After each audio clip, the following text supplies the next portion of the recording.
Sequiturs. We are live. Welcome to whatever baseball and whatever episode 58, Revenge of Slimed 5, because we are talking Marvel movies for whatever that is coming up later in the section of this episode. I am joined today by our glorified fact checker and kind of a closet Bond fan, Vinny. How's it going, man? Hello. Say hi to everyone. Say hi to the chat. All of that. How are Hello. you? Good. How are you, Greg? I'm doing fantastic. Love the hat. Love the headphones. Love the microphone. It all looks great. And on the top, wait, hold on a second.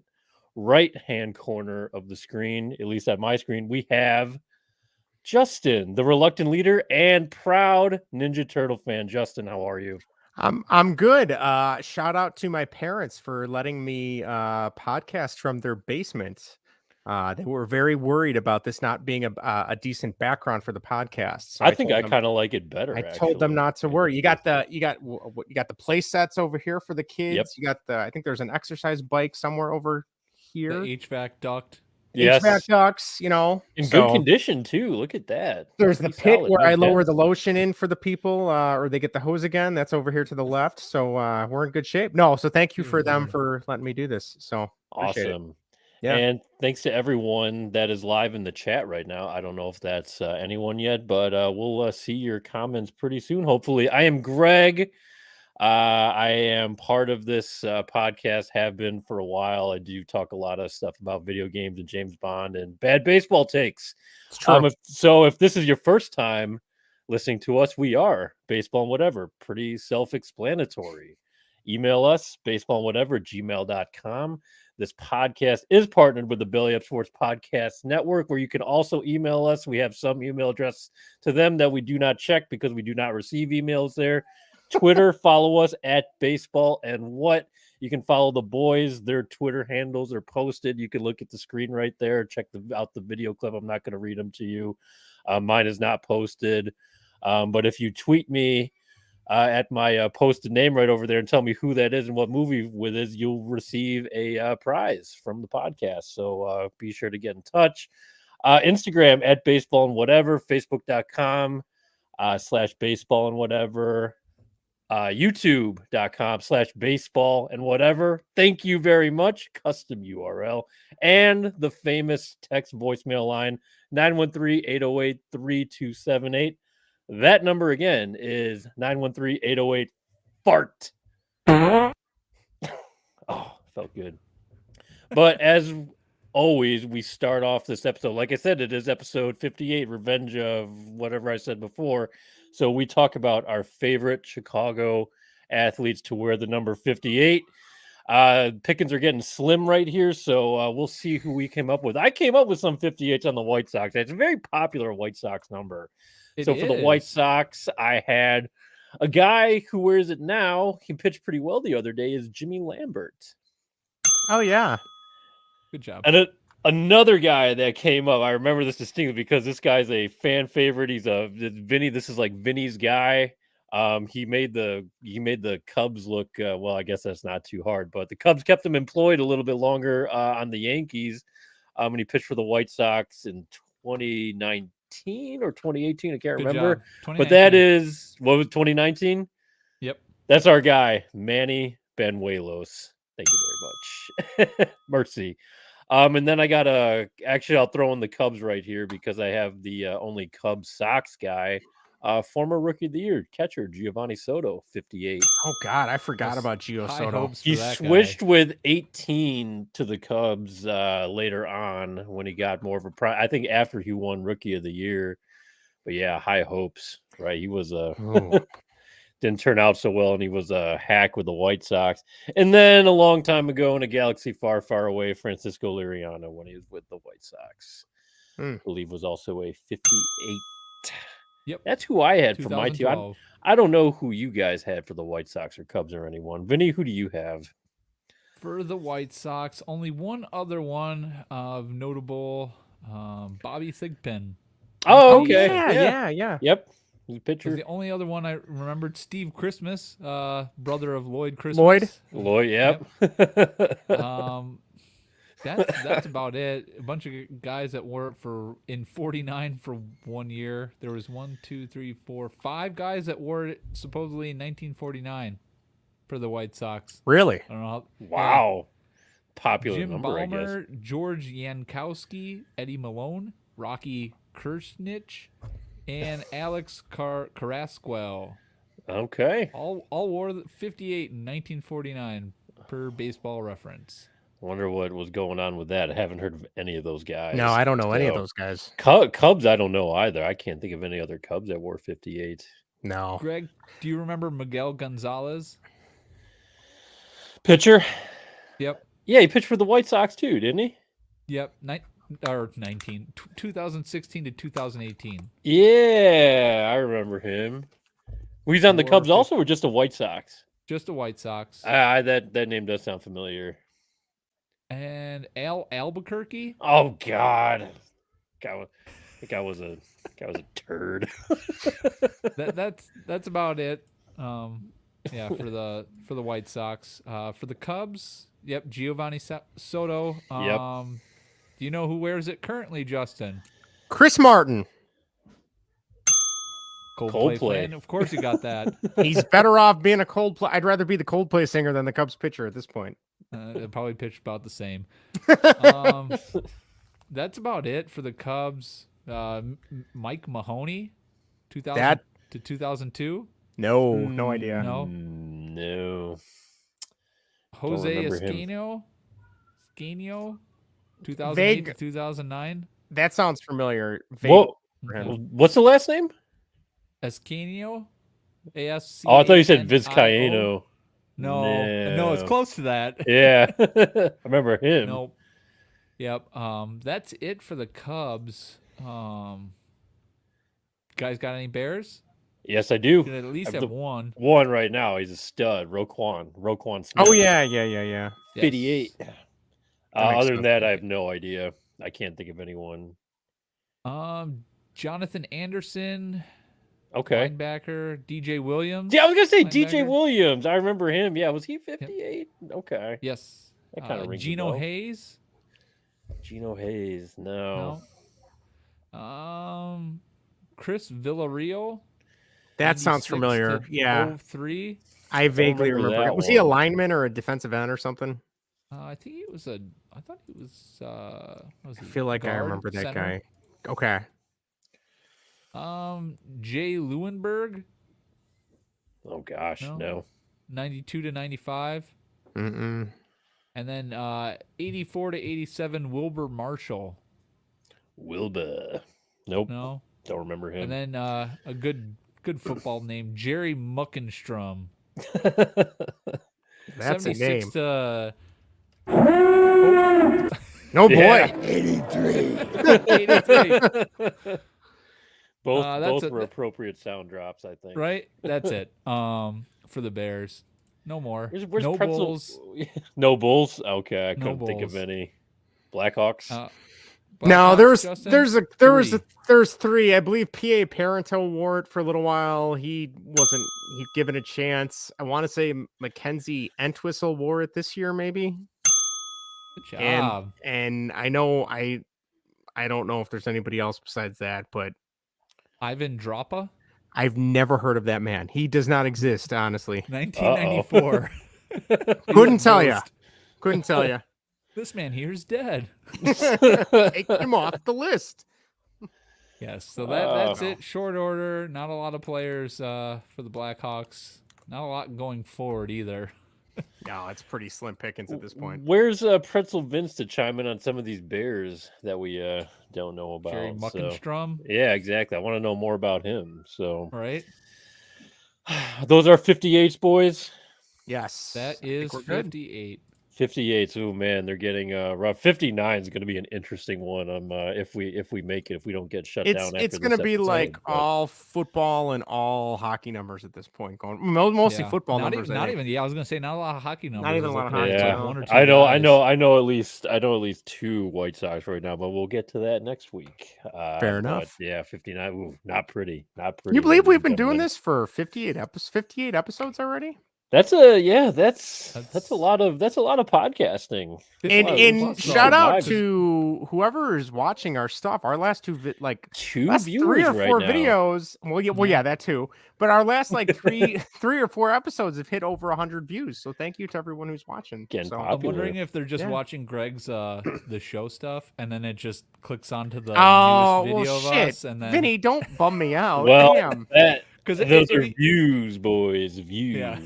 doesn't matter. Leave it running all day for all I care. I don't. Right? That's fine. as Glad long Vinny as, brought up the show. We'll get to that later. Yes. as long as the sponsors don't want to look at the time watched, then Well, we don't need to. Yeah, we don't need Yeah. to talk about that. We don't. so. They don't. That information they don't need. So. No. But yeah. Anyway, 2 viewers right now in the In the live stream yeah, going on. You chime in on the chat, or maybe that's just us watching it. Who Could knows? be. Could But be. I mean, right. it's you guys. Text line, we will get to that a little bit later with some of your submissions for whatever. Like I said, we're going to get into some Marvel stuff. Always a big fun time, unless your name is Justin, who likes his DC. Yeah, I going mean through- the Marvel stuff I like isn't really Marvel cinematic. Like I like the old Spider-Mans and X-Men, and There that's you about go. it. Okay. Yeah, we so did. I'll We host that section. It's We kept it you like bad MCU. music and bad movies, Justin. It's just on par. Mercy. Wow. Woo. Hot take Coming there, in Vinny. hot. Emails, tweets, YouTube comments, blank. What is going on? Glucose, where are you? No live chat, no comments, no YouTube comments. Get back into it, our friend Glucose, Zach, whatever his name is. So, I got some thoughts for you boys. You want to get some hot takes going? Sure. Let's do it. Greg's Hot Takes. Now you want to get nuts? Come on! Hell yeah. All right, want to get nuts? Come on. Let's get nuts!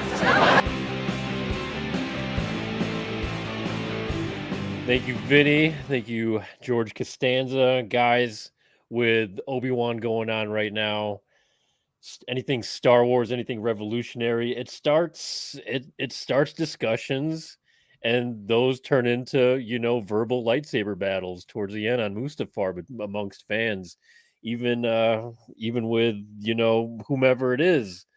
And some weird Mandalorian comps when it comes to the miniseries. I don't quite see what people are trying to do, but I just want to ask you guys quick, and I think I know the answer, but if you had to choose one of the miniseries, I'm leaving Book of Boba Fett out of it, would you go Mandalorian or would you go with Obi-Wan right now?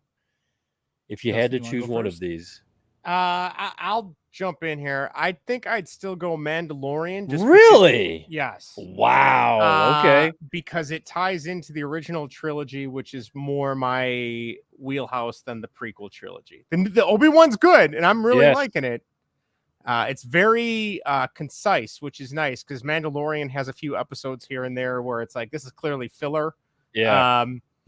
But I think I'm going to go Mandalorian because Interesting. having Luke Skywalker come back, spoilers, was incredible. Like that made my year. I don't know. Year. Yeah, Were you one of the so- guys that like teared up and everything? Well, no, I didn't tear up, but I definitely was. I think I was clapping in my living room or basement when I Hell watched it. yeah. That's for Had a sure. moment. So, I love it. had a moment. Yeah. So Fair I think point. I'd go Mandalorian overall. No wrong answers here. Just surprised, actually. I guess you can already tell where I'm going with this. Vinny, Yeah, what I about know. you? Yeah. I'm gonna have to say Obi-Wan. Yeah. I think what it's doing for the prequels, making them better, is Yeah. Totally. far more than what the Mandalorian's doing. I mean, the Mandalorian's great. Don't get me wrong. Right.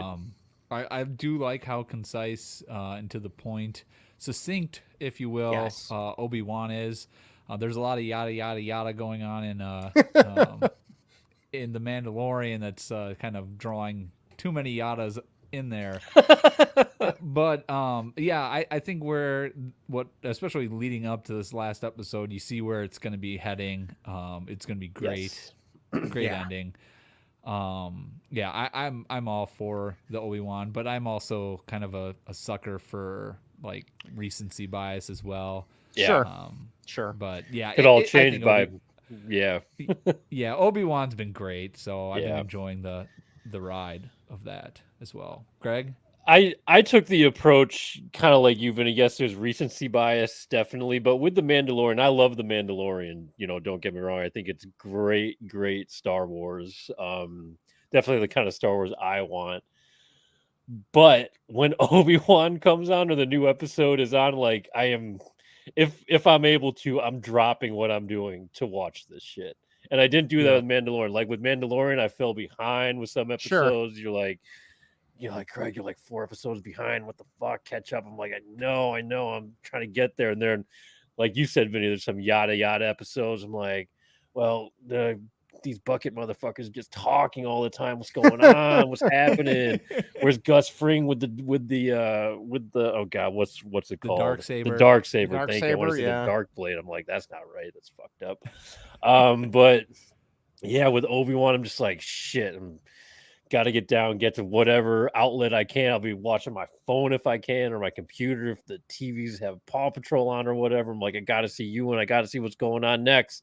And I think for me, I know I've said it a million times on this podcast. This is the time period I've wanted to see, on screen with Star Wars. I know there's like the Clone Wars and Rebels and all that stuff, but even that's like pre-Vader and everything. Like this is the stuff I wanted. Like this is the time period I want to see. That's why I love Rogue One so much, and definitely enjoying Obi-Wan. Like I am locked into this, and it's getting a lot of hate. I mean, which is typical with Star Wars and everything. Yeah. Like I get it, but I don't know what kind of rage I'm blinded by, but I just don't see it. I am I don't get the hate invested the whole for it. way. Yeah, I get the hate don't. for it. Yeah, I really don't. And you know what? I'm guessing it's a different age than like us. I'm guessing it's the younger crowd. I'm just assuming they're kind of grown older up. crowd. Do you really? Okay. Yeah, because some of the comments I've seen on some of the articles written, which have been poorly written about the the episodes.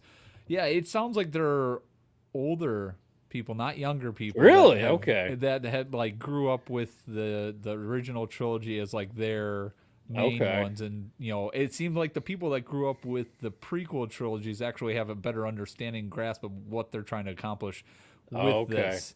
Gotcha. And it seems like it just seems like there's a disconnect there, but maybe it is the younger. I'm reading it, and it just it doesn't seem that very right. well could be too, because I took it as, because I talked to some people, like for instance, I talked to some people at work about who are younger than me, like people in their mid 20s. I'm in my 33, mid 30s, early 30s, mid early 30s, mid early 30s. So they kind of grown up, like they were younger than us, obviously, when the prequels came out, but they're just kind of in their young adult phase, growing up with the sequel trilogy. So I thought they were a bunch of like Rey, Ben Solo lovers and all those pussies. Yeah. So it just wasn't just wasn't the understanding, not the appreciation for the prequels. I get the old dudes, Return of the Jedi, lives on forever. I get that side of it too. So maybe we're just in this unique age group right now where we're appreciating what the prequels are like, the closure of the prequels almost. Somebody wrote an article. I can't remember. I'm not even going to say what website it was because it was such a joke. But it said that episode 3 of Obi-Wan was, which I think we can all agree is probably the weakest episode so far, right? Because it's 4 episodes in, or 5. That would have been are you talking about the what was episode 3? I don't even remember what episode 3 that's was when about. He meets Vader. Yeah. Okay. Yeah. Someone wrote an article saying that was worse than The Last Jedi. I saw that. That was the article I sent you. Okay. Yeah. Okay. Was that you, Vinny? I'm sorry. Yes. Thank you. Yes. Yeah. And I read that and I'm like, good Lord, how, I don't even know how. That's just a hot take to have a hot take. I think it's just a shitty clickbait response. Yeah, that's all it was. But there were people that agreed with them though. That was the thing though. It wasn't like everybody's not surprising. Yeah. I just at this point the sequel trilogy doesn't exist, and that's the way I'm rolling. Yep. So I agree. And if you like it, great. I don't want to yuck anyone's yum, but feel free to use that one.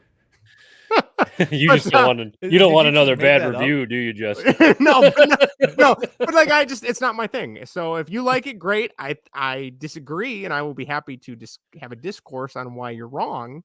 But if you like it, hey, good for you. But no, that is That's like the politest way of saying you're fucking wrong, well, consider the source. Look, who you're talking to. So right? Anything else you want to share about Star Wars, guys, before we move on here? no, I'm excited to play. I bought Lego Star Wars was on sale, so You did buy that. we've been on vacation, so I have not played it yet. So That fits perfectly into my segue, actually. Sure. You bought Hey. was We lost Greg. I think we lost Greg. We lost the host. Oh, what happens when we lose the host? Oh no. I don't know. We'll find out. All right. Well, we'll see if it kicks us all off. We'll see. This could be very Right. interesting. All right. Well, I think what Greg was gonna say before he departed was that I bought MLB The Show 22. It was on sale, and I bought it for my birthday. I treated myself. Good job, And I Justin. believe, thank you. And I believe Greg wanted to know if I had played it yet. The answer is no. It's been sitting in the case for like a week and a half. I wanted to finish the game I had bought previously, which I did beat, and now I can go to MLB The Show if I need to when I get home from our trip here. But yeah, so good times, Yeah, there you go. But Greg also went on. All right, I'm stealing his thunder here. Greg said he bought and played Mario Strikers Battle League, which was the Mario. Oh, yep, he's gone now. I'm looking at he's definitely he's left the stream. But yes, at least it's still going. But he bought Mario Strikers Battle League, which was the Mario soccer game. Vinny, do you have any experience playing any of those? No, 'Cause you're the absolutely soccer not. correspondent on the podcast, I would imagine, right? Yep, I have. Yeah, I think the last game I bought was for Xbox 360. It was like what, FIFA 18, I think. Okay. It was. So, Okay. Yeah. All right. Well, I'll be curious when Greg, if he gets back on. Hopefully, he gets back on. He said he had his power stutter. He is rebooting his computer right now. So, we'll let him talk about that in a second. But yeah, I saw the soccer. It looked pretty cool. I heard the reviews weren't too kind though, because I guess there's not really much to do besides the online. Which, Greg, I'll throw it back to you. Dream stays alive. Look at There you that, go. after a power stutter. What's What's the last thing I said? You said you had a great segue for us, and then we talked, and then you died. So now, what did you want to ask me? What's your take on the Mario Soccer Strikers Battle League, whatever it's called? Well, the segue I was going to ask is like Justin bought MLB The Show 22, probably hasn't played it yet. No, I have not. I finished. I had to finish beating Tiny Tina's Wonderland. Yes, Wonderland, you which have was been actually really raving good. about that game. You like that Nerd game. alert! Thank you, Vinny. It's like Borderlands 4, which I'm not a huge Borderlands fan, but this was actually a lot of fun. So I enjoyed it. Highly recommend that game. So yeah, now I can crack open MLB The Show or Lego Star Wars, and Erica bought me Elden Ring for my birthday, so I got to get going on that too. So got some backlog. That's going to be my weeknights when Maddie goes to bed after I work out before I go to bed this summer. So those 3 games. Go. Just skip the working out part. Get right to the I already have a mental thing about not working out, and that Catholic guilt kicks in when I don't work out. So just don't go to church anymore then. Well, I don't. Yeah, we don't really go to church anymore. That's another. That's a whole other thing. I'm still concerned about social distancing. I don't get all too yes, I agree. Church, so yeah, health thing. Jesus knows. Exactly. We're tight. Yeah. So hey, we both wear sandals. We're tight like that. So anyway, you were gonna ask me about Mario Strikers Battle League, Justin? I was telling Vinny that I had been read some reviews that like the gameplay's fun, but if you don't really want to play online, there's not a whole lot to do. That is accurate. That is accurate. So it's very limited mode. The online stuff is very immersive. There's a lot you can do. Create your own soccer club, customize jerseys. There's still only the 10 characters. There's room for expansion in the game. There's more coming, I believe. Yes, there's plenty of room for expansion. It is fun. It is also hard as fuck. Really? The controls on it You gotta practice. I've never played. Mario. Okay, we can all. Video games are not challenging anymore. They're made to be beaten. This, that, Yeah. and the other, whatever. The games are pretty easy. Not like the old days where you were chucking controllers and spitting at your TV. Not that I know anyone that ever Oh, did that. those original But, like Nintendo and Sega Genesis games Yes. were not meant to be beat. No, they weren't. And you couldn't look it up on YouTube. Or there weren't, jerk streamers out there telling you how to do the whole damn thing. So there was no easy mode. There was just, hardcore mode or something. Anyway, it's fun. It's cool. It's limited. It is hard though. You gotta be on point. The combination of button controls, your timing, stuff like that. Like it takes some work if you want to even compete against the CPU in this game. So fun though. Final review though, I think you can wait. I know Nintendo games never go on sale, but I think it's definitely a wait. So That's kind of what I was thinking, because I was tempted and I held off. I brought my Switch with me on vacation. I had one night to play it a little bit once everybody went to bed, and I actually popped in Mario Golf again. And they actually added like 5 characters for free and like 5 courses for free. So I played a little bit of that the other night. So, and that game at least had a single player. So if you had to pick, Greg, I know you had Mario Golf. What do you prefer more, Mario Golf or Mario Strikers? Oh, Mario Golf. In a heartbeat? Oh, yeah. in a heartbeat. That story mode was actually kind of fun. Yeah, I enjoyed playing through that. So, and the tennis one wasn't very good for Switch. I bought that. Yeah, it wasn't that good. That's a backlog game right there. Yeah. So yeah, more to come on that. We'll see how much time I get to play it. But another game that I bought and played for $10 is, I think it's the only trailer reaction we've done on this podcast. Yeah, there was no E3 this year, so we didn't do E3. So is Battlefield 2042. I wrote 24. That's wrong on the Google Doc. That's 2042. Right. Same shit, right? Yeah. Did I waste my $10? Is the question. No. Really? I didn't. Whoa. It's not. I've heard it's fun. Still shit. I've heard it's still garbage. I played, I think, 4 or 5 matches, all conquest. The original one against the AI, just to kind of get a feel for everything. Everything worked for me. Really? Graphics were good. Gameplay was fine. No issues. Looked great. So, thus far, Battlefield 2042 was okay. And maybe the qualifiers that I got it for $10.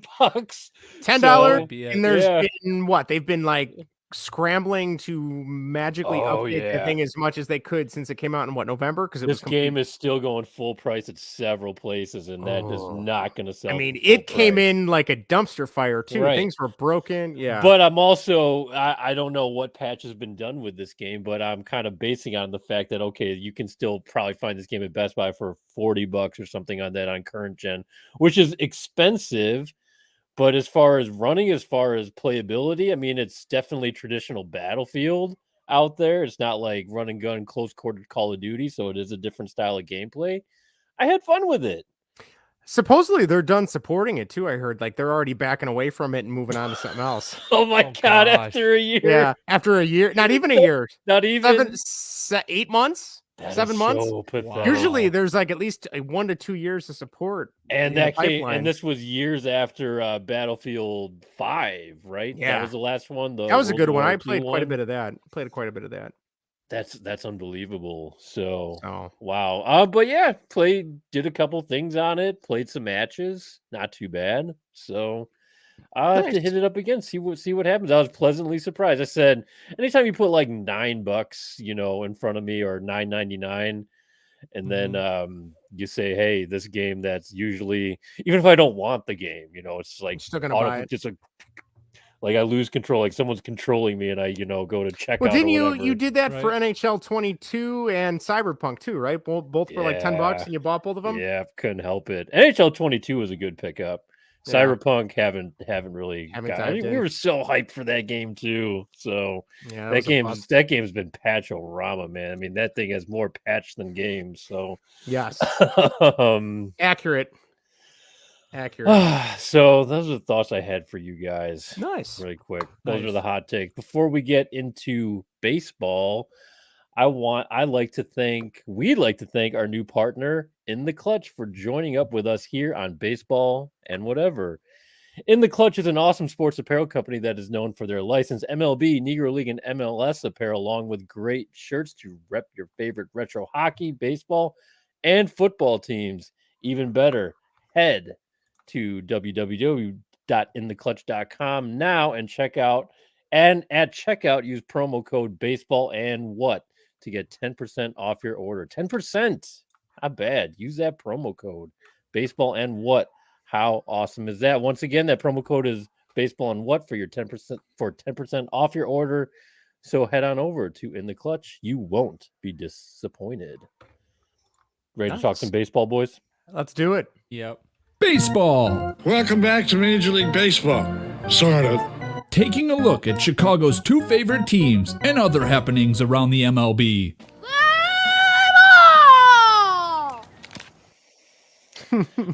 Should we kick it off with the very confusing, very puzzling, very jarring Chicago White Sox? Yeah, are they good or are they not? bad? I don't know where they're at right now. That is a great question, and the answer is who the fuck knows.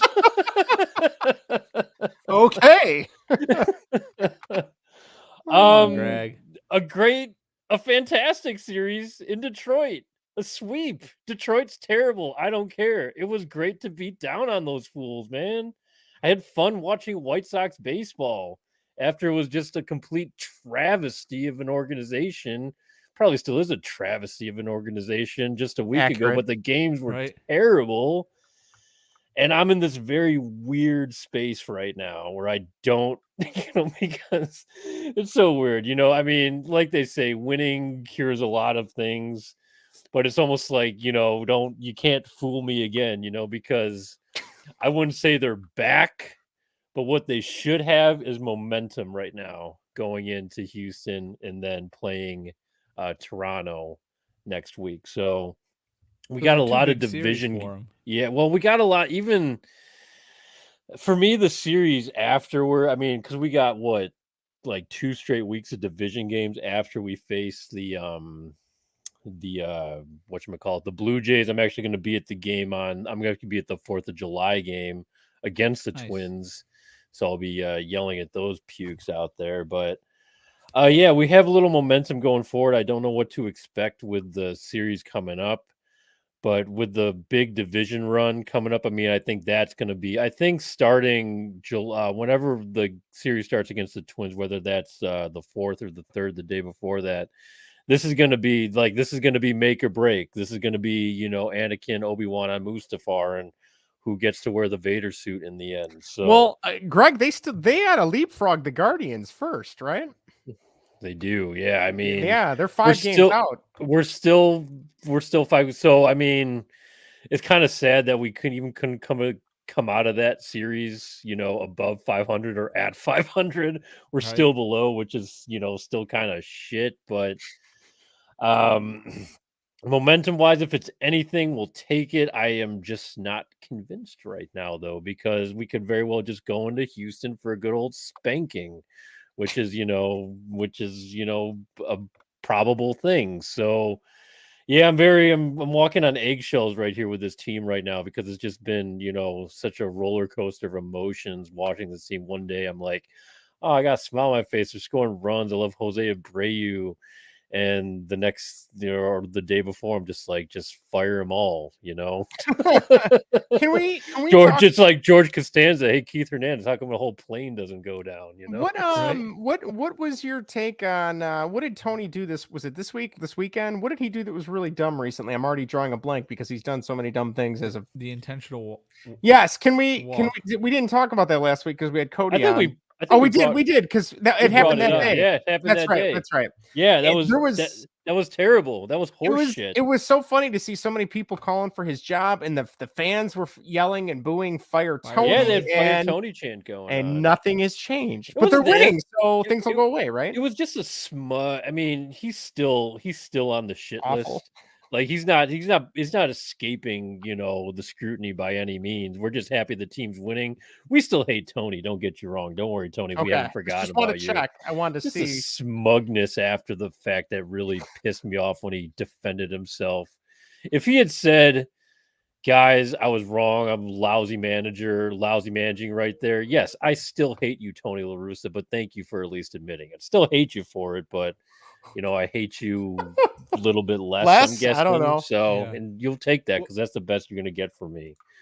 He One guy didn't- even he said, I didn't- know I'll probably talk him later, but I think there was a poll on Twitter today say if you had to start up your team, if you had to pick between Tony La Russa and David Ross to be the team's manager, who would you pick? Oh, I think And I'd still pick 21% said Tony La Russa, and I retweeted saying, who's tweeting Tony? Please get help for yourself. So if you had to pick, I'm not saying David Ross is like, great or anything, but if I had to pick between those two, I'm like, at least I feel Ross, like yeah, it's that Hell, Michael. I like David Ross. Right? Like, I'm just gonna pick someone I actually like if I, as a person, probably. So. It's that Michael Jordan gif when he was younger of saying, "Stop it, get some help." Yeah, Like, exactly. That's the pretty first much thing that where he's popped in at. my head. Yeah, Yeah, exactly. So, yeah. Oh, boy. And then I don't know if you guys have been following, the second base. I mean, second base has always been an issue.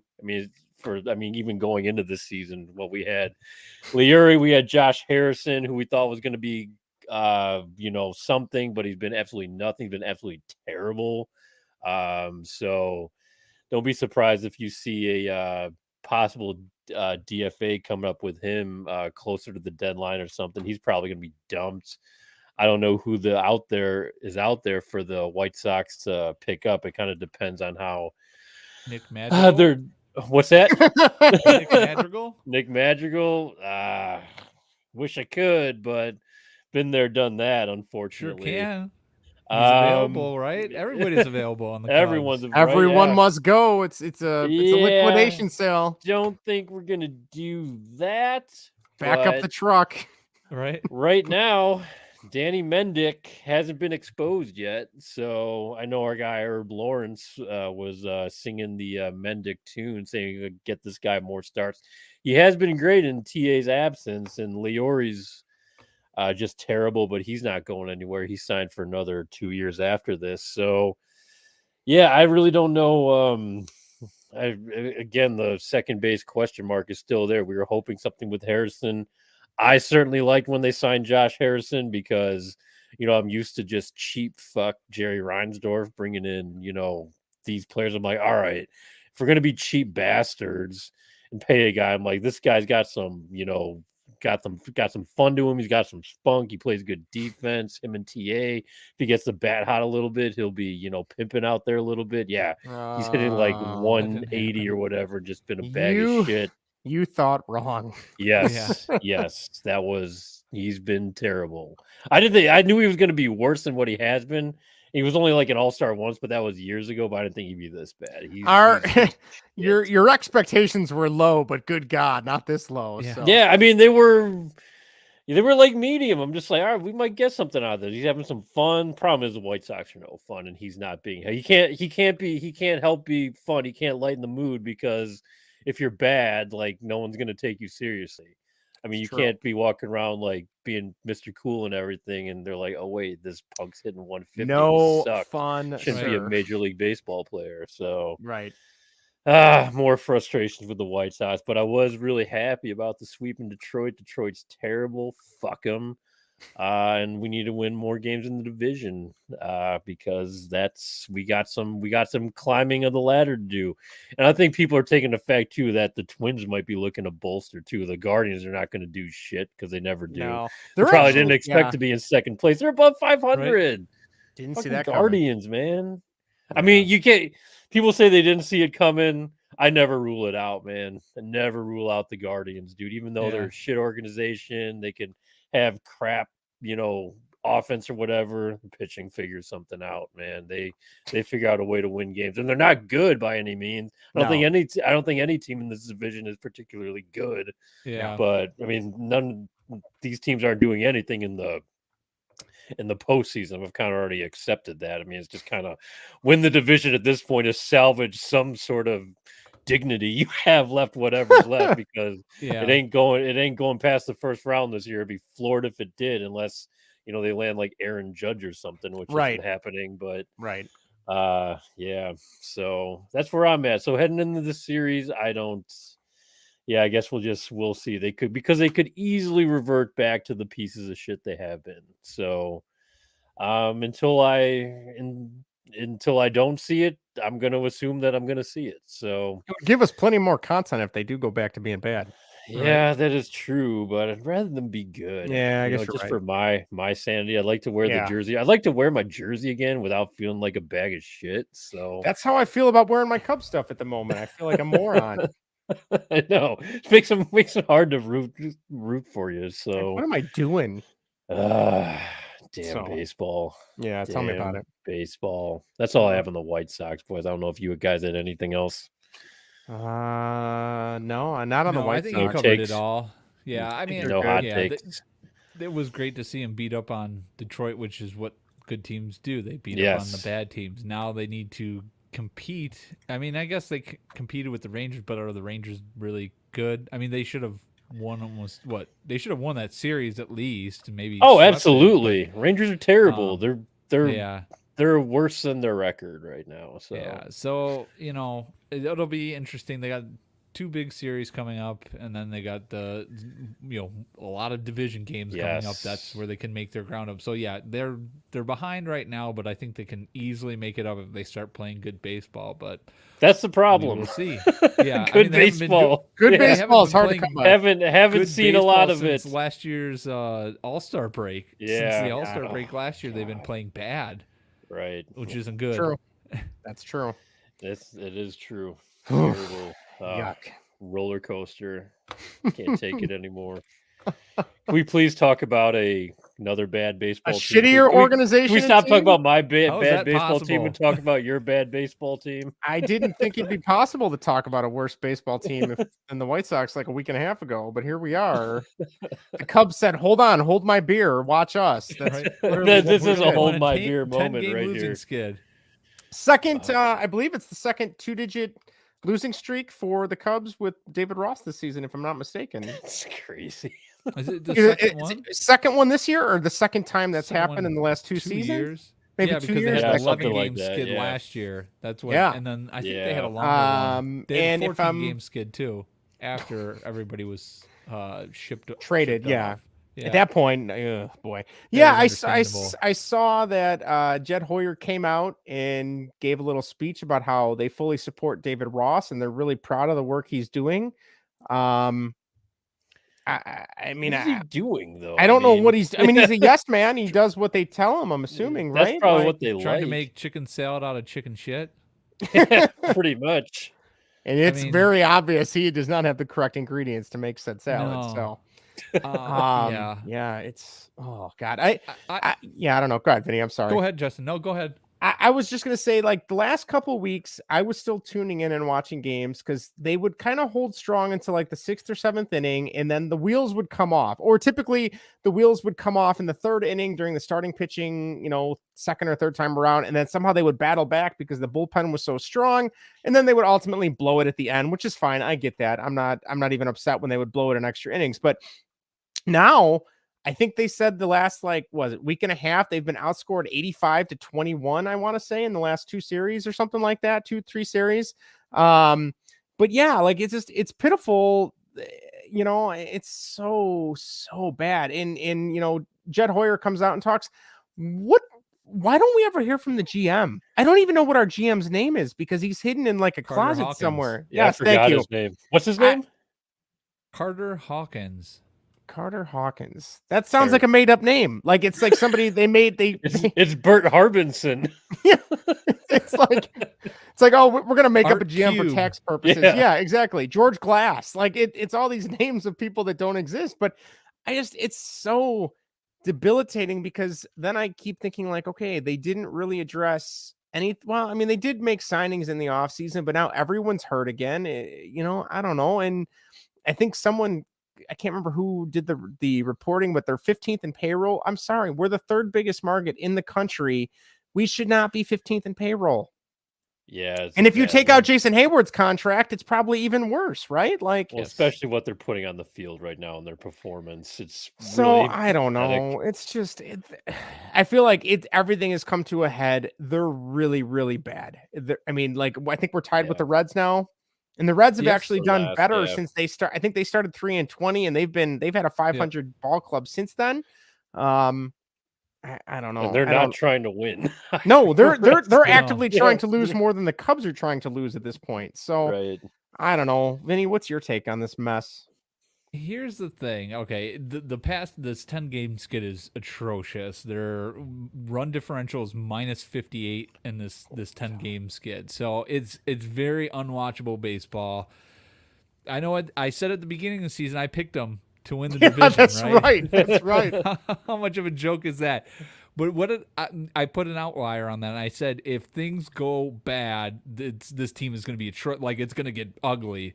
If things go wrong, they have to have everything go right in order for them to win the division. Well, nothing's gone right for them. If you look at it, all their acquisitions have been hurt for extended periods of time this season. Suzuki, I'll put Frazier on there. He's no longer with the team, and we can talk about that. Stroman, Miley, Smiley, they've all been hurt for extended periods of time. And, unfortunately, that's bad evaluation from Jed and Carter. They got to be better. You can't be signing guys that are going to be hurt. And I know Suzuki's was it's like a broken finger. There's that's kind of a freak one, but I mean Wade Miley, Drew Smiley, they pitch once and then they're out for 2 weeks. Like you can't have that.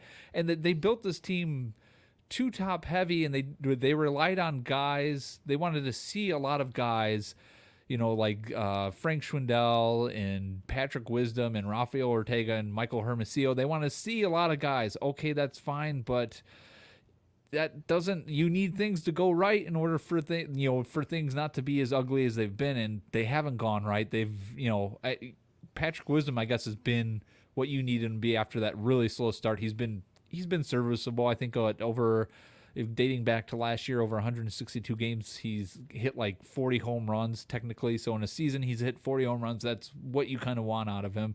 Frank Schwindel regressed a lot. Has been better since his short stint in AAA. Is layover? Yeah, but I've been thinking about it. It's really bad right now. Yes, I think they could have done a lot more. They could have addressed the shortstop, second base position. They could have gotten Trevor Story. There was no reason for them not to get him. They could have put him at second, say, hey, Trevor, you're either going to play shortstop or second base when either Horner or Madrigal go down, because both those guys have never played a complete season yet. You have the money to spend. They could have spent it on a 5-year deal. He could have been there, could have played either position. And you know what? They could have said, hey, Nick, go down, get yourself right. You had a horrific injury last year. Go spend some time in the minors, get 100% correct, ready for the MLB level. Then when he's ready, he can come back. Guess what? I'm sure Horner would probably be hurt at the time. Or, you can move Horner around, like everybody was talking that he could play in the outfield. They could have DFA'd Hayward and made additional spots for the outfield for, better pieces out there, like maybe Kyle Schwarber or Nick Castellanos. They could have spent more money. They did spend, it wasn't like they didn't spend. And yes, they're only 15th in payroll. They should have spent more money. But a lot of things have gone wrong, and they didn't. I think more of it's on the front office than I would say ownership, because I think Jed should have done more this offseason. And people have come to his defense and said, you got to wait and see. Well, you can supplement the roster now while still not hemorrhaging the future. They're not, people aren't asking for them to trade away. They're asking them to spend dollars that are there for them to spend. I don't get, why that wasn't done in the offseason. I know it was a funky offseason. So this offseason, they better have a plan. There's none of this, well, we don't know with the CBA. I really, that's not an excuse anymore. You have to have a plan going this offseason. No excuses anymore. Get it done. This can't happen again. You can't punt again for a third season. That's not possible, especially with the marquee network and the sports book that's supposed to be rolling in the money outside of ticket sales. So no excuses anymore. They got to spend and have a at the very least, top 10 payroll. That's not asking for much. I mean, they should be near like top 5 payroll at least. But I would say top 10. Okay.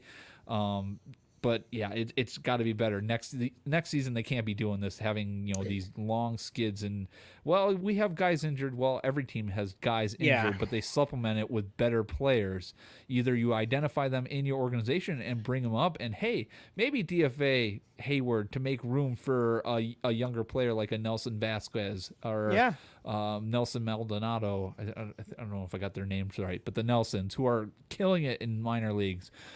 It just got to be better, better planning. Maybe we can get into the Clint Frazier thing. What the hell was that?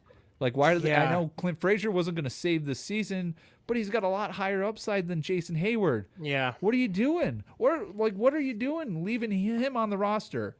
Is it? My theory is, they're going to leave him there for a veteran leader once they get rid of Hayward, or once they get rid of Wilson Contreras. They're going to need some veteran presence there, some leader in the clubhouse, and he's obviously fits that mold, so they need to leave him on the roster once they get rid of Contreras because they're going to trade him. That's my theory. Yeah, Contreras' days are numbered. I feel like it's going to happen soon.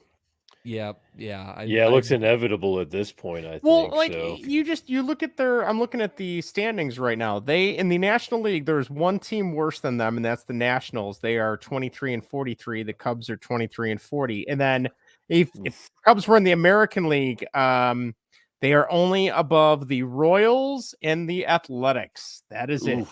The Orioles are better than them this year, and the Orioles suck.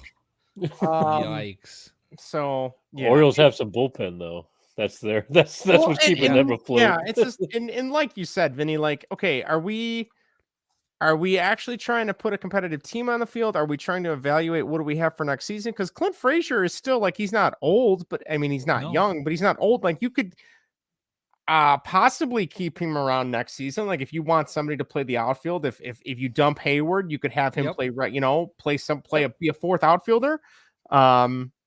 And what are we doing? They didn't get a good look at him either. He was out for the majority with of the his time appendectomy. Just gave up on him pretty much. I mean, I would see it if they gave him adequate time. He played every day until they DFA'd him, and he was batting 100. He had a good spring training too. Yeah, I don't get it. Well, I wonder if there was more to that we don't know. I wonder if there was like clubhouse stuff. Sure as hell hope so. Because even if you would have kept him around and let him play more with Seiya being hurt, and then if Hayward's not in the cards anymore, you could have potentially turned him and traded him at the deadline for something if you want to go that route again. Granted, it's going to be diminishing returns because he's not the end all be all. He's just a serviceable third or fourth outfielder. You know what I mean? So I don't get me wrong. I love what Hayward did in 2016. And unfortunately, that is the only thing he's really contributed to this whole team, minus some of his defense. His arm and his defense is good. Don't get me wrong. But in terms of an offensive standpoint, he has contributed next to nothing for paid for offensive production. I mean, he's been, when did they sign him? 2015? Is that when they signed him? I think 2016, or did they sign him right before 2016? Okay. So that's going on 6 years now of absolutely nothing. And his contract is still here. I mean, it's just production offensively. Yeah. I mean, Alfonso Soriano was at the game yesterday. He looks like he could be a better outfielder still. That guy is jacked. He looks like I don't know if you've seen pictures of him. Yep. But and 42 ounce bat out. I thought it was funny. They asked him, they're like, "Oh, are you going to stick around for the 7th inning stretch?" He goes, nah, probably not. he even knows by the 5th inning it's worth leaving and going to a bar or something. Right? Yeah, get the hell out of there. So man. It's just, it's pitiful. I don't know. It's, and then you got Keegan Thompson, I was all gun-ho about him being a starter, but now after the last 2 starts, like one of those We guys. jinxed him. Maybe put the jinx on him. It's like, Yeah. maybe Podcast turned. Is he Right. supposed to maybe just be a really good Yeah. reliever? Like, I don't know. And You know that's what fine. I mean? You need Right. at this point they need a really good reliever. They don't have Right. any. Yeah. And If you then trade Robertson, maybe he's been okay. Like, yeah, that's another guy they could- I think Yeah, he'll he be hasn't. probably gone. Frank trade. Schwindel's been in the Yeah. games more than He- him the past seriously. 10 And games. Right. Rivas, I don't know how Rivas has been doing in AAA since he got sent down. I don't know I how have he's not doing, but checked. No. he was. I mean, he had a rough go once Yeah. he started Yeah, he had a playing really more bad every day. stretch And then there. Caleb Killian kind of laid an egg yesterday, but granted, it was his second career start, so I'm willing to give him some time. And I don't Staying know. up, too. He's another guy that should stay up. You gotta leave Yeah. him up. Like Get him you gotta reps. see what you got in him. Mhm. You're almost gonna get passed by the Reds, so you might as well Oh, yeah. just leave him there, see what you got, and hope that he pitches well and can work through whatever issues he's got, because it seems like he's got a little bit of a command issue right now, which Yeah. he didn't have in AAA, so it's kind of weird. Maybe it's just the nerves Growing getting pains to a him, little getting- Maybe Tommy Hotovy's the problem. When do you think everyone starts to turn on Tommy Hotovy? I mean, he's been here for he's been under the radar a little 2-3 bit. seasons Yeah. now. I don't know, but Oh, that's such a sad thing to say, though. The Reds will pass the Cubs. It's just like, such a terrible thought. I didn't think the Yes. Cubs were this bad. I know they're hurt. no, too, I was but I hoping didn't think like they a were gonna be this bad. third. I thought Third they'd place. be like I thought they'd be third place. Third behind. place. That made sense. I thought they'd Behind be Brewers and Cardinals. a decent gap between them and the Brewers and Cardinals, and then a decent gap between them and the Pirates and Reds. But the Pirates and Reds, who are literally actively saying, "Hey, let us lose," Right. they We still hate can't even beat winning them. baseball games. Yeah. So. Right? And no one Right. gives a shit about No, our no team. one cares. No, Cubs, that's the thing about Cubs fans too. I mean, you see, less butts in the stadium now. I feel like The attendance is still good, but it's still not quite the Well, the same. And Pre-sale some of tickets.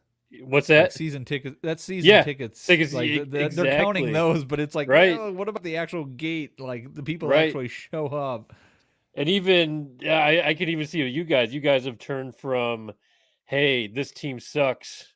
We got to fix this. We got to fix A, B, and C. We have to do something about this. To, I don't give a shit. that you know, when that- apathy sets in with Yeah, like diehards, you have a exactly. problem. Like That's a Yeah. big problem. I- That's going around a lot of fans, I'm sure. in college, I would go to at least 7 or 8 games a year. Even after college, I would try to Yep. go at least to 3, 4, 5 games a year. I have not been to a game.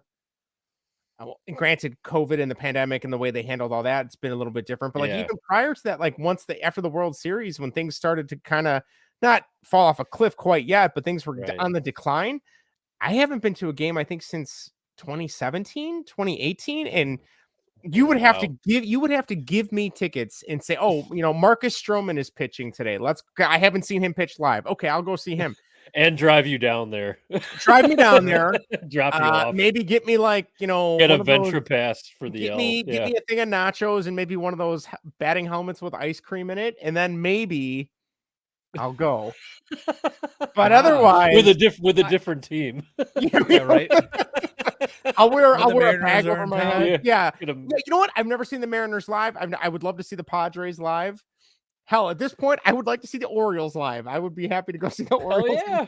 You Well, know? Ryan Mountcastle, man, Trey Mancini, another And guy. who's, they'll probably flip. what's the catcher? They just called up their like stud catcher. That Adley Rushman, man. Thank you. Yes, I which think they know he- gave him shit about wearing Mike Mussina's number or I something. think you're right, yeah, and which, so he had yeah. to change it or whatever. I Yeah, thought he did I at think least, you're right. but I don't know. I did see my first White Sox game was against the Mariners. I got to see Griffey play, hit a home run. Nice. Absolutely shoved that game. That would be badass. Never saw Griffey as a White Sox though. Oh, I did once actually. Never mind. I take that back. It was a September game. I saw him number 17 out there. That was Did kind Walker of pretty- out there. He was pretty. sad. He was pretty fat out I was there. gonna But it was say, awesome. seeing him Yeah, it once was he still left the awesome. Reds, it was like, Yeah. Oh yeah. Heard a lot with it. And- It was and I still know- cool though. There was a rumor, and I hope it's not true, but when he ended his career back with Seattle, which was cool. Yeah. But there I was think the it is rumor true. that, I think it's he true. fell asleep a couple Yeah. times in the dugout, or Yeah. he went in the clubhouse. Ken Griffey Jr. did. Like, Yeah. he just was done. He He had did 2 not weeks with the care. Mariners before he just called it quit or something like that. Yeah, Yeah. I heard like he didn't give a shit anymore. He Oops. just kind of Which, oops, yeah. Oops Yep. there. So yeah, I don't Oh know. well. But yeah, apathy has set in, and like now, before I turn the game on, because it takes so long to boot up the stupid marquee app. I check my I check the ESPN app on my phone to see what the score is, and if they're winning or tied or like down by a run or two, okay, I'm like, all right, I'll watch the game for a little while. But lately, I turn on and it's like, oh, it's 8-2. Nope, I'm not. Right. I will find something else to Start watch. warming up Schwindel, right? Yeah. Right. And then once that starts, like Yeah. I know Hate people that find shit. it funny and enjoy it, but I'm like, nah, I would say I am Until not he needs enjoying to get Tommy John surgery. yeah. Till I it am blows not out an arm. enjoying position players pitching, like for any team No. now. I'm getting sick of this. Well, Right. I thought it was funny too. Like I enjoy, like I don't watch a bunch of the late night show hosts, but I like Stephen Colbert because I grew up watching him, on Comedy Central with the Daily Yeah. Show and stuff. And I guess he did a segment about Schwindel throwing for the Cubs and like kind of Yeah. making fun of him. And Schwindel was like, I really didn't appreciate that. I'm like, dude, you're a first baseman pitching. Yeah. Right. Relax. No one gives a shit. Like, calm down. That's Twins talk right over there. Yeah, Gotta knock that Twins is, off, Frank. that is Twins talk. Like, There's come a on. Rocco Baldelli shit right there. I will go Knock as it off, far Frank. to say I have watched Right. more of the NBA finals and more of the NHL finals than I have the Cubs in the last week. So, and the NHL finals wow. just started last night. So Yes, they did. yeah. Had the game on. Who I ended up did winning too. that game Colorado won in overtime. in overtime? So that's tuned out at 3-3. So Yes. did it? yes. Yeah, okay. I can't remember if that was an OT or not. Go but Avs. That's why I got my Avs hat on today. So There you go. Miss my Flames, dude. Maybe I yeah. gotta get back into Colorado a little bit. Maybe I shouldn't root for that team because then Tampa Bay will probably destroy them. But Yeah, I know. My parents were like, "What do you mean you're not rooting for Tampa Bay?" Because their place is right outside Tampa Bay. I'm like, Yeah. well, I've been to Denver on vacation, and I like Denver a lot more than Florida. It's more my type of weather. So, and yeah, so there you go. oh mercy. Yep. Any closing thoughts on the Cubs, guys? I have actually had one. Who are they trading? Contreras. Who else is getting Happ. traded? Happ. You think think Happ's Happ will go? gone? I think so. He's having a great season so He is. far. Yeah. Hap, Robertson. I would maybe Hendricks. Oh, he's maybe got his- Hendricks. which I That hate was to that say, was but the one I I was think- wondering. if you about. if you trade Hendricks, like you're really Yeah. throwing in the towel on everything. That's like, another Yeah. fire sale before an off season where you don't know what you're doing. So Right. it's rough. if rough. oh, man, like Gotta I sound like Aaron mm. Judge or something to win back some fans or whatever. But yeah, I heard that. I fine don't with think it. that's Go happening. ahead. Yeah, I don't know if that's what do you happen. think Stroman and Suzuki are thinking right now? Like, oh, what was? I mean, obviously the Better paychecks off are on the great. IL. Yeah. I mean, they're still going to collect their paychecks, but like if you Yeah. had any interest in actually winning, man, I'd be pissed. Stroman's probably thinking, well, I only got 2 more years of this. Right. Crap. Yeah, and then he can get the Is hell out of here. Stroman going to be There's another question. Not saying about his talent level or anything, but is Stroman going to be a waste for the Cubs? Like in this Probably. Yes, this I 2-3 think year so. window? I think Yeah. so. There's no window here, Greg. Yeah, I know. I was going to say like they tried to They tried to sell us on that, but there right. is I no mean, they tried to window. establish that, but there's no window. Like it's just a It's a mirror. Yeah. They said, "Oh, hey, look at look at Right. that guy out there. Looks I mean, just like that's you, but it's a that's the good window." it's a good thing to do, to sign free agents to help win, but you didn't like you said before, you didn't supplement it with anything on the rest of your roster. So it's like you signed a guy, you got started, then you just stopped. It's Yeah. like me playing a video game. I open it up, I download it, then the console goes off for like 4 months. I just think of like there's so many other like the 03 team, even the 04 team was better than this team, and the 04 team had that amazing choke at the end of the season in September. Yeah. In the Almost happened with the Sox in 05, that sort of thing too, when they started to shitbag at the end. Luckily that turned out okay, but yeah, no, I totally get it. So it's just it's really rough to watch or not watch at all. Like, yeah. And I know tonight they were like Marquee was playing up. We're gonna televise the Pelicans games. It's like, okay, great. I will sit and watch the AA game because at least I know there's talent there, and those organizations aren't single A. Single A, sorry, thank you. Low single A, right? Low A. Yeah. Thank you, low A. But like, at least that team is actively trying to win and they value their fans. I don't think the Cubs really value anybody at this point. They're just raking in money hand over fist. I don't really know. know what they do. Somebody on Twitter, I don't know, Vinny, who it was that responded to you or you responded to them about how is the Cubs convention going to go this winter? Oh yeah. I hope Steve Ricketts. Oh man, Tom Ricketts. He should change his name to Steve and get the hell out of town. I hope Tom Ricketts is booed off the stage because that's really the only He logical won't be on the stage. Yeah, he's not that dumb. I don't think he's not that dumb. I wish he was that dumb. I wish he was. Part of me wonders. I don't know. He's he keeps thinking that the fans are more like shareholders and care about the operations, the business side than the player ops side, which maybe he will be that dumb and stand on the stage, but I hope he does. It drives me insane when they trot Crane Kenny out, who is the business ops side. It's like, as a fan, I do not give a shit what Crane Kenny has to say at all. Right? I don't want to hear him talk. I don't want to hear his talk. I don't want to hear him talk about the team because it's like Ted Phillips. He is a businessman and he's kind of comes off as a yes man, in my opinion. Yeah. He should not have to offer any opinion about the team itself. Because it does not matter. Totally. It does not mean anything to me personally. Maybe there's fans out there who like what he has to say, but I don't think so. I mean, is he negotiating any more networks for Marquee? Like, are they doing anything, or they're like, nah, we got DirecTV and I don't even know. In Comcast, right. I don't, and some other BS networks that you never hear of, but like I hate to tell them, select your provider, and you see all these networks. Fans to engage with the product. Most fans, most people, Vinny, your parents and my parents cut the cord. Like they use streaming services now.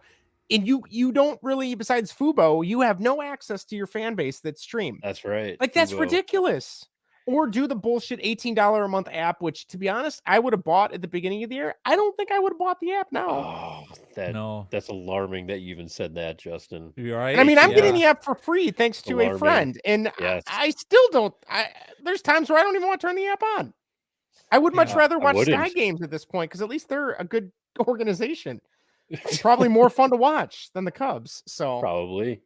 Yeah. Probably. And I don't know if you guys saw that supposedly now the maybe not the Bears, the Bulls, the Blackhawks, and the White Sox want to form their own network. Did you see that? NBC Sports show. Oh, wait, the Bulls, the Blackhawks, and the Sox, you said? Yes, they want to form their own 3-team network, but it's like that's what NBC Sports Chicago does. Yeah, we already got it. Right? Why would you want to go the way of Marquee? Don't do it. How bad that Don't is be like them Cubbies. Don't do it.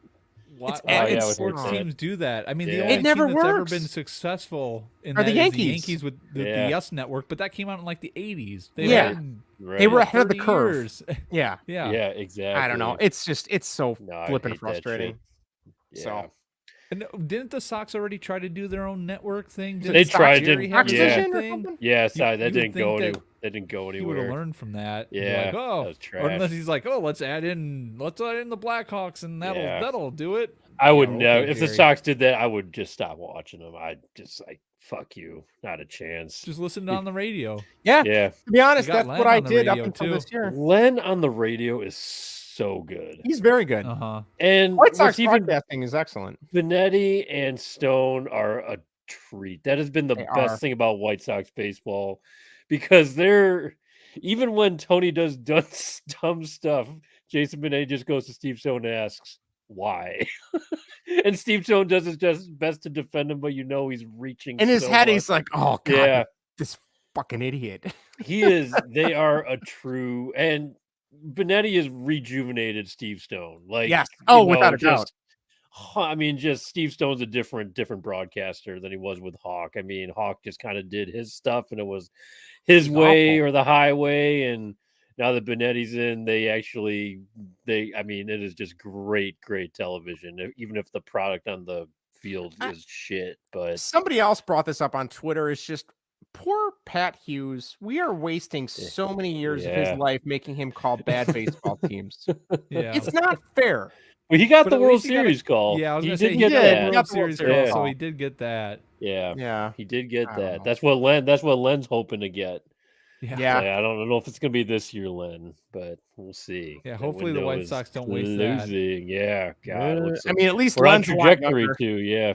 That is But, true. Wentz yeah. should be around for a while. And Hopefully. DJ's a lot better with him too. So Yeah. That's right. That's right. DJ So. gets all more fired up now. So Too funny. one other thing I wanted to bring up, guys. I don't know, guys, remember this was a big this was my guy in fantasy for so many years. Golden Tate, former Yes. NFL Yeah. Pro Bowl wide receiver. Notre Dame. Notre Dame That's right, yeah. is making the switch to baseball. 33 years old. He signs with the Washington-based Port Angeles Lefties of the West Coast League, which is kind of like their Cape Cod League. It's kind of like a summer developmental league. Sure. He's quoted saying, "I am extremely thankful to the West Coast League and the Port Angeles Lefties for allowing me to join their league," Tate said. Per statement, as some might know, I was drafted twice in baseball as a child. My first love was baseball, so I'm excited about the opportunity to compete against some of the best young players in the league. Like he mentioned before, he had previously been drafted by the Diamondbacks in the 42nd round in 2007 out of high school, and out of college, the 50th round at Notre Dame, like Vinny mentioned, but opted to play football, and he was a pretty solid NFL wide receiver for a couple of years. So yeah, that's kind of cool to see. We'll see returning to baseball a little bit, just for a summer. And yeah, it should be fun. Wish him Interesting. Wasn't there a basketball player that tried this? Was it Amari Stoudemire? Did he try that? I feel like go there's to Did. baseball. Michael Jordan. That's Well, the one yeah, that yes, comes no, to I know. Thank you, Greg. I know Deion Michael Jordan. Sanders, Anytime. Yes, Deion Sanders did Yeah. it well. I mean, he Bo was Jackson. No, I'm thinking of a guy that never made it out of the minors. I'm gonna have to look that up. What did Chad Ochocinco try and play? Was it soccer? Didn't he try and join a soccer club? Yeah. He was just terrible. Yes, Amari Stoudemire. Really? Oh, maybe not. Nope, I take that back. Played hockey. I take that back. Never mind. Right. Amari Stoudemire's son was invited to play baseball. Oh, never mind. All right, I'll forget it. I don't know. There is somebody from the NBA that was like a decent center that tried to play baseball, but I can't remember who. That seems like an odd Yeah. position to be trying to play baseball, because basketball centers are usually like 7 feet. Yeah. Tracy McGrady tried to play baseball. That was it. Okay. Did he that's not a really? center. He wasn't a center. He was really tall. Yeah. He was really He was tall. just- I don't know. What don't position did he play? Do you remember? I don't remember that. I don't even Small forward? remember this. 2014, he was trying to play for the Sugarland Skeeters of the Independent yeah. Atlantic Oh, League. the Skeeters. Skeeters, yep. Yeah. Let's see. He's demonstrated skill. 34-year-old. Yeah, this was when he was 34. So Okay. obviously nothing ever really came of that. But yeah, there you go. Tracy McGrady Interesting. Nice. and Michael So- Jordan. And those Michael who didn't Jordan. know. There you Yes. go. Jeff Samardzija, Russell Wilson, baseball, football guys. Yes, you don't Yeah. see too Kyler many. Murray. Kyler Yeah. Murray. Yeah. Even Russell Wilson got drafted, I think, by an MLB team. The Yankees. The Yankees. you Or know- the Rockies originally, and then the Yankees picked him up. And Tom Glavine was actually drafted into the NHL too, and he chose baseball. that I did not know. Interesting. I believe he was drafted maybe by the Oilers, I want to say, because it would have been like a Damn Tom Oilers. Glavine and Wayne Gretzky Yeah. combination. So that would have been pretty cool. Interesting. There you go. I got a question. I got a trivia question for you guys. Do you guys know how many Cy Young awards Nolan Ryan has won? How many Cy Youngs? Yes. I think 3. Zero. You said, what was that? 0? Zero. Good Oh, job, really? Justin. Mhm. He has. He's never won a Cy Young? Never won a Cy Young. No, Which is won crazy. Yeah. crazy. No. That's nuts. Yeah, it's absolutely mind-boggling. No, and I think he was only in like the top. I think it was only a couple, like 3 or 4 seasons. He might have been a Cy Young vote, like in the top 5 or whatever. But yeah, Why did he he never get a didn't Cy win Young Cy vote? What? How come? I have Greg no wants idea. answers right now. Why? Damn it, answer Greg- him. It's arguably I the have greatest no- pitcher of all time. Why? Right? No, I have no idea. But Want yeah, answers. he let's see, Cy Youngs. He 1, 2, 3, 4, 5, 6, 7, 8 top 10 Cy Young votes in his 27-year career. Yeah, That's like 30 crazy. years he's been pitching. It's fucking Right? crazy. So I mean, consistency, I guess, is the key factor there. God. Yeah, That's but sickening. it's just Shame on yeah, baseball voters. right. Pricks. God. Oh, ready for hot or not? Let's do it. Sure. do it. And now, folks, it's time for Who's hot? So damn hot. Oh, hot. Because I'm a hot little potato right now. And who's not? I'm afraid that the conditioners left me cold. Freezing my royal Rastafarian name-is off. This guy sucks. We will start with the hotter team in town, the White Sox. Greg, who was hot this past week for the White Sox? I was gonna say Jose Abreu. Nice job. He batted .393, on base percentage of .541, slugging .714 with an OPS of 1.255, a BABIP of .450, and a weighted runs created plus of .256. He hit 2 home runs, 5 RBIs, 3 doubles, 2 walks, and 7 strikeouts. That guy's my goddamn hero. I swear. Right? I love that man. You know, Greg, I got to tell you, I had the Sox game on this week or last week, and Erica was sitting there and she's like, what is the deal with his chin? Why does he have a hair tie in his beard? Yeah. I'm like, I go, I "It's love just that. what he I actually does." did that the other day. I tried to do it at work, and the ladies in the office were like, "What is going on?" I think you should Like, do Jose it. Abreu. They're like, "Who's Do it that?" for the birthday party Right. this weekend and see how long it takes for Erica to say something to you. Right? And Great or idea. maybe Please she do. won't say anything. Is she listening? I don't know if she's watching. Uh-oh. She could be watching I'm upstairs. gonna do it. I got that. I use my kids' And hair. you got like ties and do you have like a everything. neon green one just like him? I For do. both? I You do? sure. I have There neon you green go. because of him. That guy's my hero, man. I love Jose Abreu. He built like a He's finally- tent. He built a tent in the dugout the other I day. saw Like that. he was chilling in there. Really? He was that guy's just having fun. He's a stud. Oh, it's my guy, man. He's my Okay, guy. Greg. Yes. Who was not hot? I'm gonna go with Adam Engel. Oh, really? Well, he's been Not really enough bad. plate appearances. Oh, well, thank God, because he's been terrible. I was gonna say, I It's don't not know. bad. This What's person that? this person didn't have that bad of a slash line. It's probably better than most Cubs. Leori. No. Tim No. Anderson. No, Tim No. Anderson's No. hurt. Never mind. Tim Anderson's hurt. Sorry. AJ. No, AJ's been doing okay. No. It's Luis Robert. I'll Oh help you yeah, out that here. makes sense. Yeah, Luis Robert. Yeah, I can see that. 281, 343, 281, and 624 OPS, 4 RBIs, 6 strikeouts, grounded into 2 double plays, BABIP of 176, and a weighted runs created plus of 80. So not Yeah, bad. I will it's go not with terrible, but no, but he needs to be better than that. I'm Yeah. sorry, that's not good. the That's- BABIP's low. Yeah, So no, you need to be better than that, Luis. I mean, what do they say? Perennial, MVP candidate, Yep. all-star, all that. And like, nah, I haven't seen anything yet. I need to see a Like lot Chris better from Bryant. Luis Robert. Yeah, no, I need to see some, and he's got way better tools than Chris Bryant. So I need to someone help this man out a little bit, steer him in the right direction, because that's what he looks like. That's a man that looks like he could use a little bit of coaching right now. Unfortunately, the wrong people are in place in this organization, because to me that is just like a redirection is needed with his game, because he's like Ben Solo right now. He's raw and he's untamed and he's got all this stuff, but he just needs a little focus right now.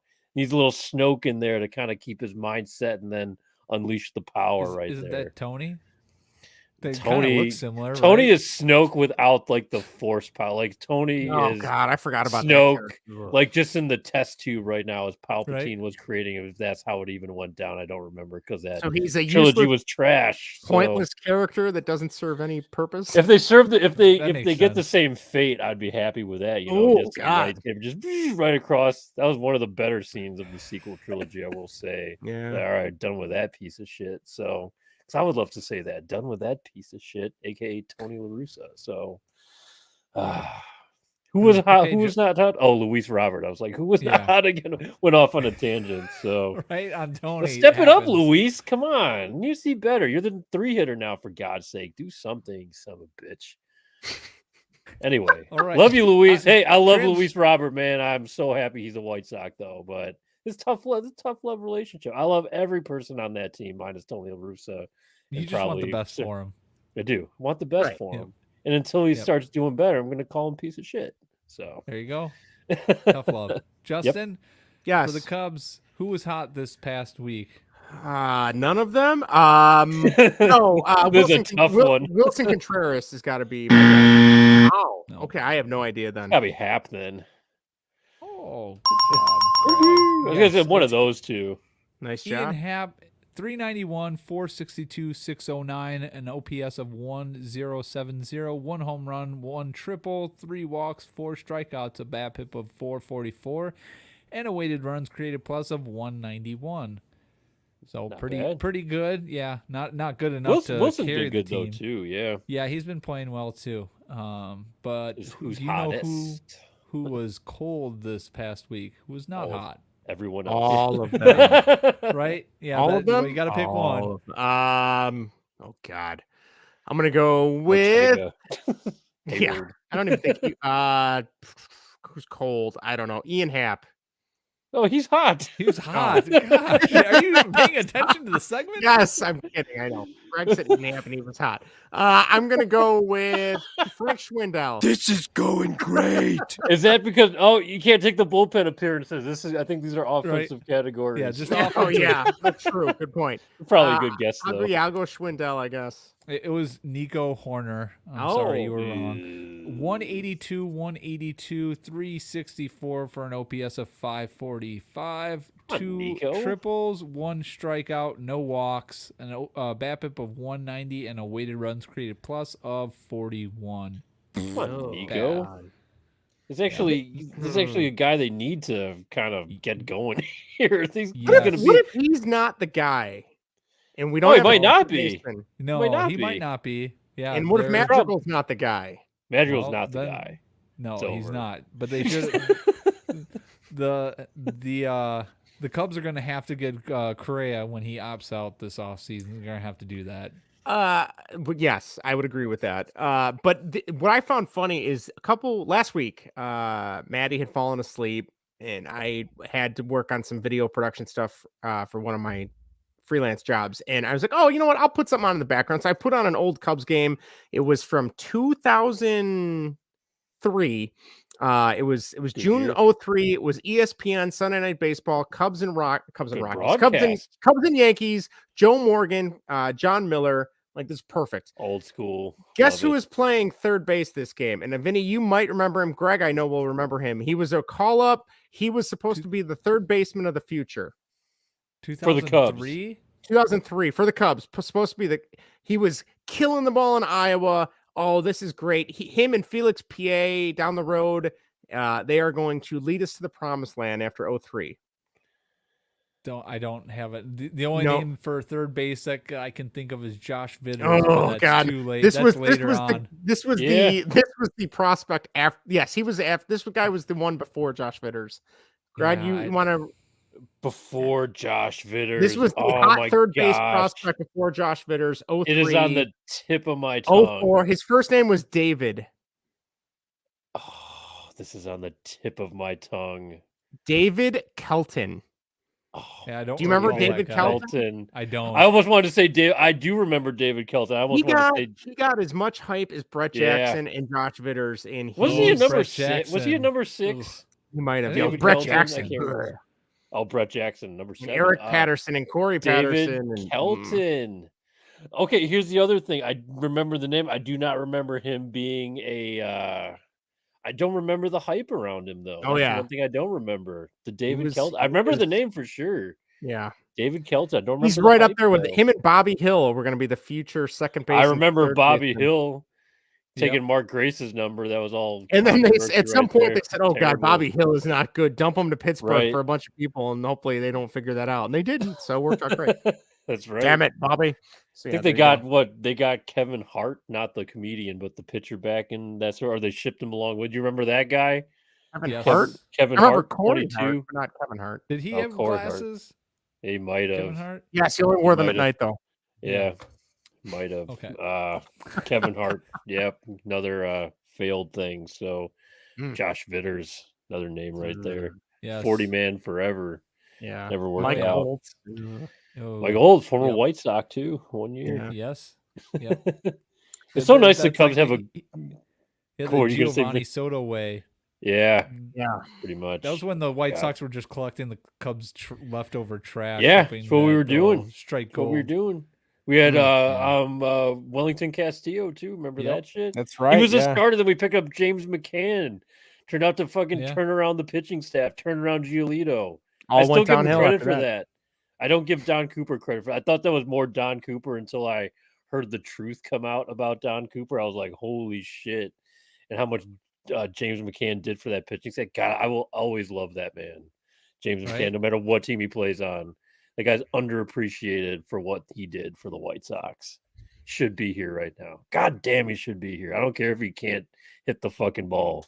Our guys can't hit the can't hit the ball and suck behind the plate. So He at could least hit he's the good ball when he behind the was plate. with the White Sox, though. He did. That was one of the things. I was like, okay, he got his money.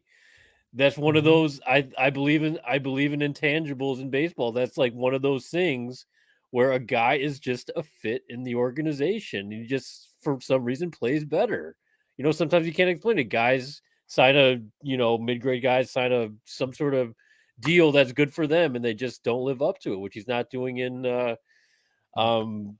York. Even though he's paid to produce offensively, he's not great at it. Well, the White Sox, he did. He was an all-star with the White Sox. Yep. Miss that man. Oh God, I wish we still had him over Yasmani. I'd take him over Yasmani. Still say that, man, for sure. Fuck that guy. That's a guy who's not hot for the White Sox. Yasmani. Yeah. No, he is terrible. Not been good. No, terrible. Hit the fucking Do you guys want to ball. move on to you want to guess on who's hot not for the MLB? Sure. Can I go not first? Or go ahead, Justin. For who's hot? Or no, for Yeah. who? I was going to guess not, because I think I have the not one down. I think I might have the not Ooh. one as well. Yeah. What are you going to Um, say? for who's hot or for who's not? Or who's not? For who's not, I was gonna say Mike Trout.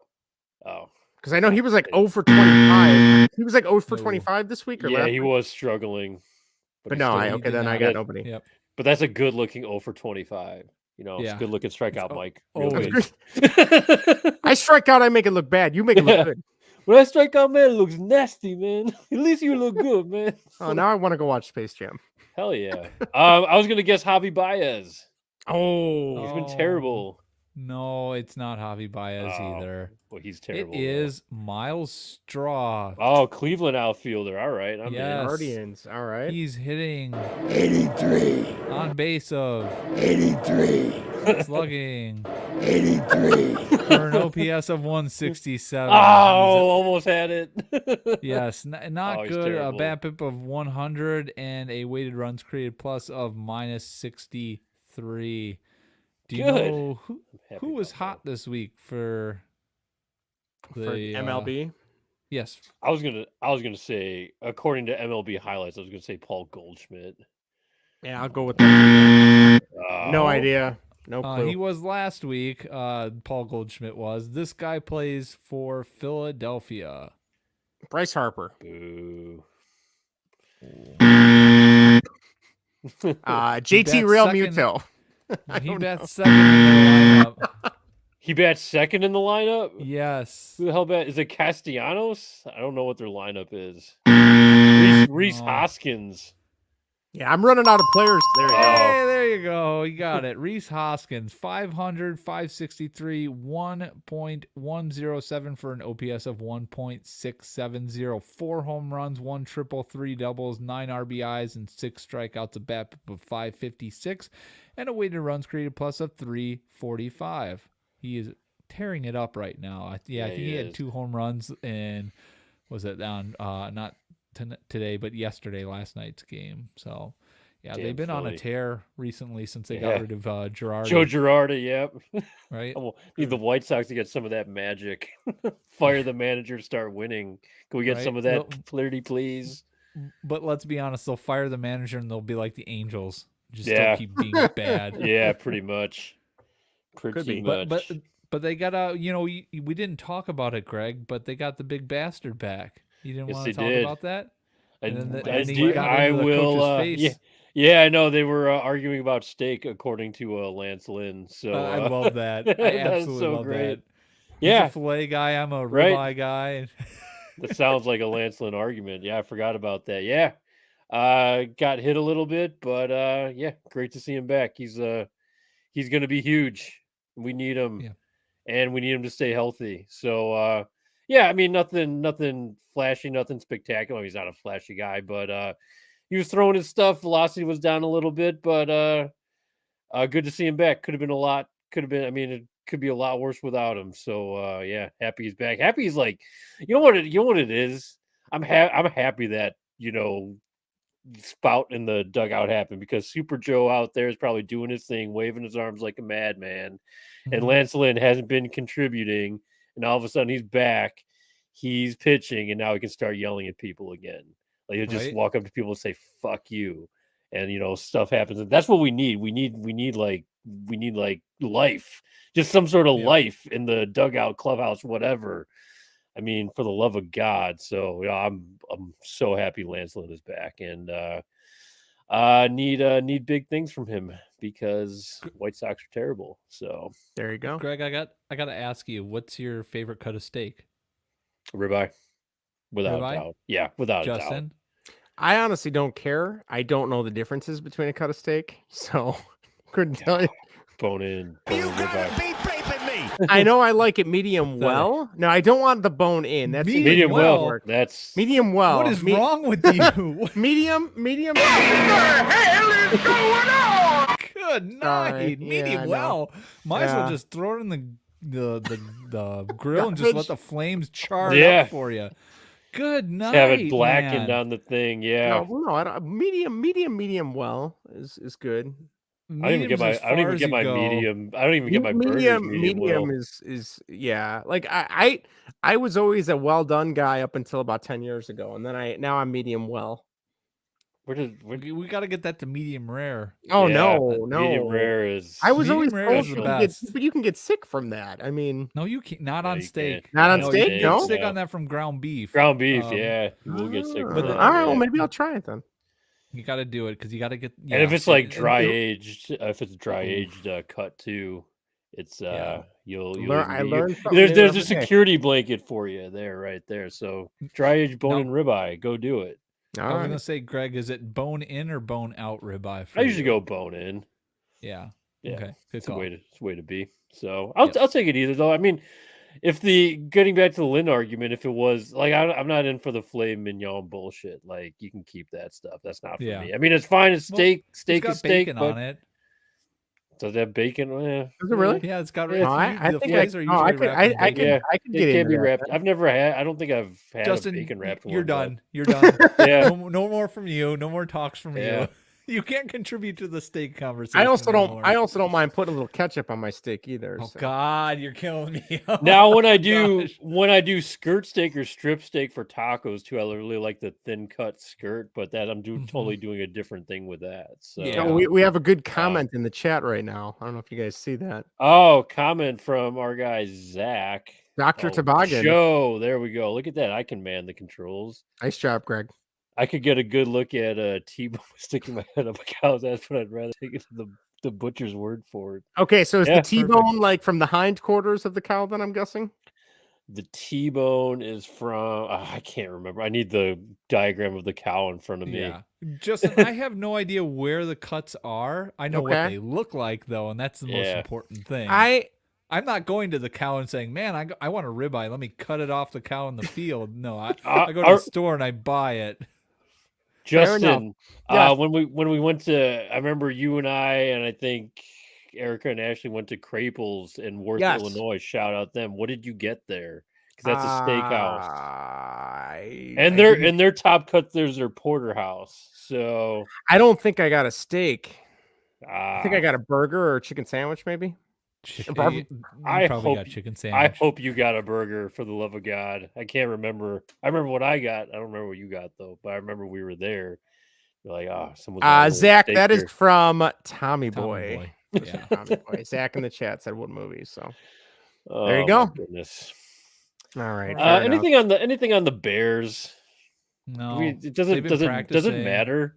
No, not at this point. They're just No. doing OTAs, so no. We may have some blast from the past coming up in the Bears season, so be on the lookout for Ooh. those. Those are always fun.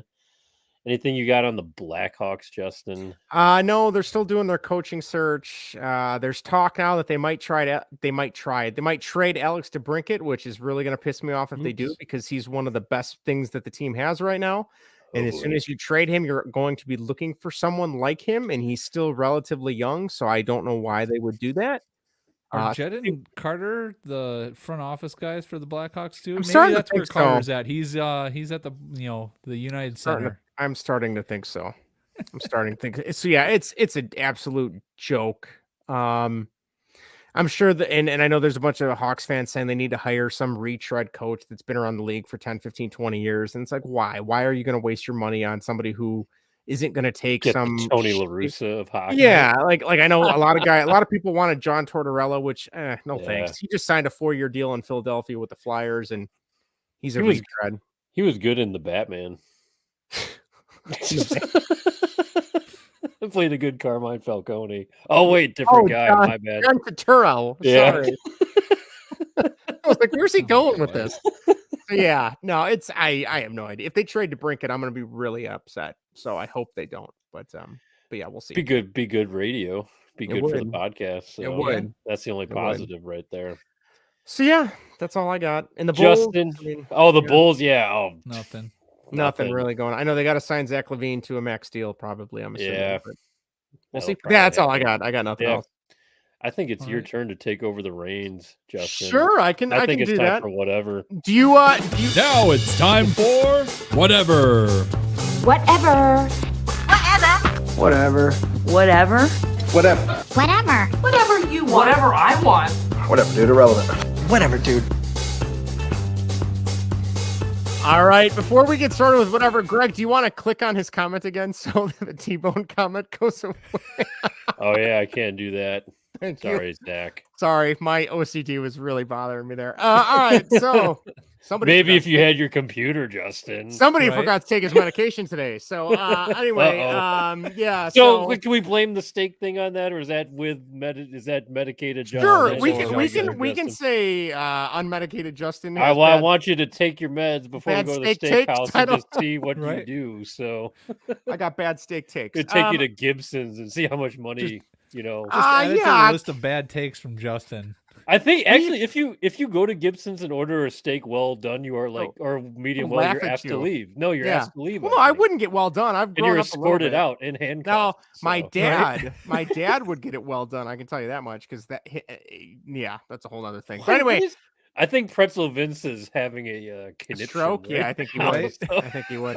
All right. Well, welcome. If you've made it this far into the show, welcome to whatever. Greg and I wanted to switch it up. Baseball and whatever. I'm going to host the whatever segment because the segment that we have chosen, I don't really have a lot of history with, and I can't offer any really bad takes. So I'm going to host it. I'll try and work something. Top 5 Justin's worst takes would be a really good top 5 list. and the top 5 would be top 10, or you have 10 This choices. would be a switch of me telling Vinny, no, you can't have a dual number 1. Can't have two number 5s, 2 number 4s, 2 number 3s, 2 number 2s. No. Anyway, though, if you're just tuning in for the whatever segment, thank you for listening. This week, though, we are going to bring back the Slime 5, which if you're unfamiliar with Slime 5, that is something Greg started doing on his Consider Them Slime show that we did on the side, where he draws 5 random movies, songs, TV shows, something 5 random of it, and they do a ranking. So Vinny and Greg do not know what 5 have been randomly pulled. I put them into my random name picker, which I used to use in the classroom. And I drew 5 random MCU Marvel movies based out of all of them, which there are way more than I thought there were. Yeah, And there's a lot. I just don't have the time, the patience, or the commitment for that, or the attention span, clearly, to go through all those. So here we go. Prior to the show, I pulled these 5. Boys, are you ready for your 5 that you will need to be ranking? I am ready. All right, here we go. The first one that I drew was the original Thor movie. Okay. I have not seen the original Thor movie. It's good. The second movie that I randomly drew was Guardians of the Galaxy. Uh-oh. I have seen Guardians of the Galaxy. Hot take, not a good movie. Not a good movie. Very boring. Vinny is very getting boring his movie. Hey, everybody. Both could have worked. Right? Guardians of the Galaxy 2, great movie. I will watch Guardians of the Galaxy 2 any day. I do not want to watch Guardians of the Galaxy 1. Anyway, the third movie that I have drawn, and unfortunately I have not seen this movie, and I've heard great things, and that is Black Panther. Have not seen Black Panther. All right. Where Your have fourth you been? Dude, I'm living on another planet. Have you met me? I don't know what I'm doing. Are you from another planet? Do we have that sound drop? No. All right, number 4. I have not seen this one either. I only saw the first 2. I did not see the third one, and that is Iron Man 3. I have not seen Iron Man 3. That was the first one after the first Avengers movie. And the last movie that I randomly drew, and I have not seen this movie either, so if you're keeping Shocker. score at home, I have only seen one of these random 5 movies. Water. Wet. I have seen that movie. Of course he has. Shocker. Jesus. That is Ant-Man and the Wasp. So your 5 random movies that we will be ranking tonight are the original Thor movie, Guardians of the Galaxy 1, Black Panther, Iron Man 3, and Ant-Man and Wasp. So we have a little bit of an eclectic poll here, a little bit of everything. Yeah, this is It's actually a random pretty list. obscure. Very There's not random. a lot of. I mean, it's not full of complete bangers in here. So No. So Avengers, no not Captain America. Okay. no deep Good pull. cuts. Yeah. No deep cuts. is I'm sorry, tough, they're all actually. deep cuts. I don't know. Maybe they are. Yeah. Well, some of them are Yeah. deep cuts. I would say they're all deep cuts. So I'm going Yeah. to give you guys a few seconds. I will vamp while you finish I'm your done. rankings, unless you're done. Hold on, I got a. Vinny's couple done. more here. Yeah, so Guardians of the Galaxy, I remember I was so excited for that movie, and I just kept waiting for something cool to happen. There wasn't the prison break sequence, great scene, but really, other than That was that, the second one no, that was the first one. The prison break? Was that the second one? with Yando. No, I thought the first one had a prison break sequence. Yeah, the first one did. When I they have to meet. rewatch the first one. Okay, Yeah, the first one that when one- they're Watch the second one. incarcerated. That's where they meet Drax. And wasn't it like That's zero right. gravity? They're like in 0G or something like that. So yeah, like that seemed cool. The rest of it, for somebody who loves sci-fi and space and Star Wars and classic rock like Star-Lord does, that movie did absolutely nothing for me. Mm. There's So something this- seriously wrong with you. The, Justin. the second one though is excellent. Kurt Russell as Ego, right? Isn't that his Yep. character's name? Excellent. The second one nailed it. So I'm all in on the second one. But yeah, I could not get in. Chris Pratt's fine. Dave Bautista's fine. I think I'm Rocket over Chris Raccoon- Pratt. Dave Bautista is great. Rocket Yeah. Raccoon, Bradley Cooper's Rocket Yep. Raccoon is pretty good. Zoe Saldana is Gamora, does a nice job. Yep.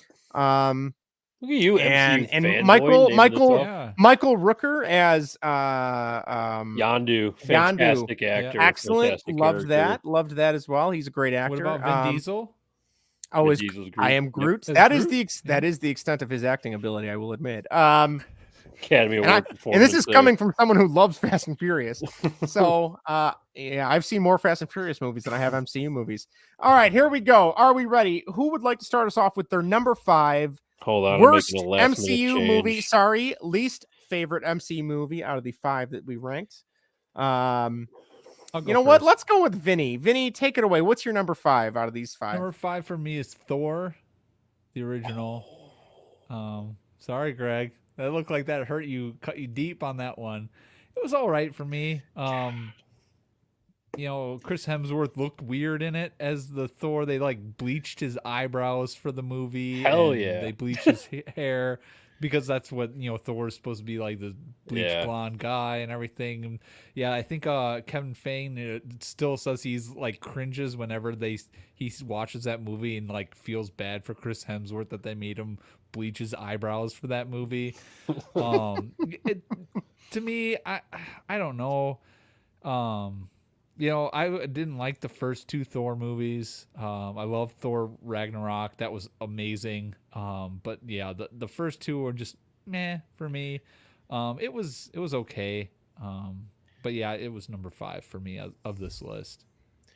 Yeah, Thor Ragnarok is one I've heard amazing things for, and that is one I need to sit down and watch. But my question is, do I need to go back and see all these other garbage Thor movies first? No. Okay, good. Not to appreciate it. No. Okay. No. I mean, because I know, I've heard. You're better off watching the Avengers or something. I've seen the Avengers. Age of Ultron was okay.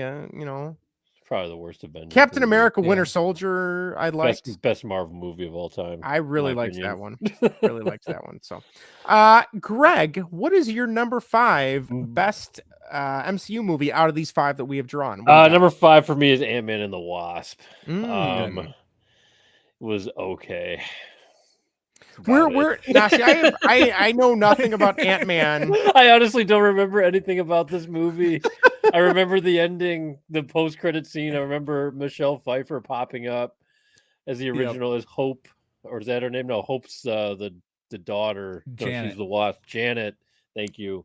I think the fact that nothing really calls to memory, it can be very telling it's the movie, right? Yes. It's just okay for me. I mean, it's fine. It was just kind of like a bland Marvel movie. I mean, I love Paul Rudd. Paul Rudd. He's great as Ant-Man too. Yeah, nothing about that character though made me want to see it. First Ant-Man I really like, but this one was just like very good. Good. Not big on the Wasp. Justin. Yeah. Not big. And now that's also got Kirk Douglas in it, or Michael Douglas. Michael Douglas is good in it. It's kind of okay. It's kind of wasted in that movie. Yeah. I don't know. Well, maybe if I had not time. Not really my thing. Thor Ragnarok is one I definitely want to check out, though. That much. Thor Ragnarok is great and would be number 1 if it was on this list. And it is not on this. So it's not on this list. No, it's not. All right. Well, let's continue with Vinny's number 4 favorite MCU movie out of this top 5. What do you got, Vinny? Ant-Man and the Wasp. Ant-Man and the Wasp. It was kind of between that and Thor. I could have easily flip-flopped them if I wanted to. I'd have to go back and watch Thor again. I haven't seen that movie in a while, so maybe I could have put that at number 4 and then put Ant-Man and Wasp at 5. But yeah, the movie kind of just lacked. I've watched it a couple of times. I think I've watched it twice, and I think both times I might have dozed off. That just kind of goes to what the movie was, but I like Paul Rudd as Ant-Man. He's hilarious. These movies have a lot more comedy. They kind of rely on the comedy for it. Michael was it Pena? Michael Pena. Oh yeah. He's hilarious in the movies. He's great in this one as well.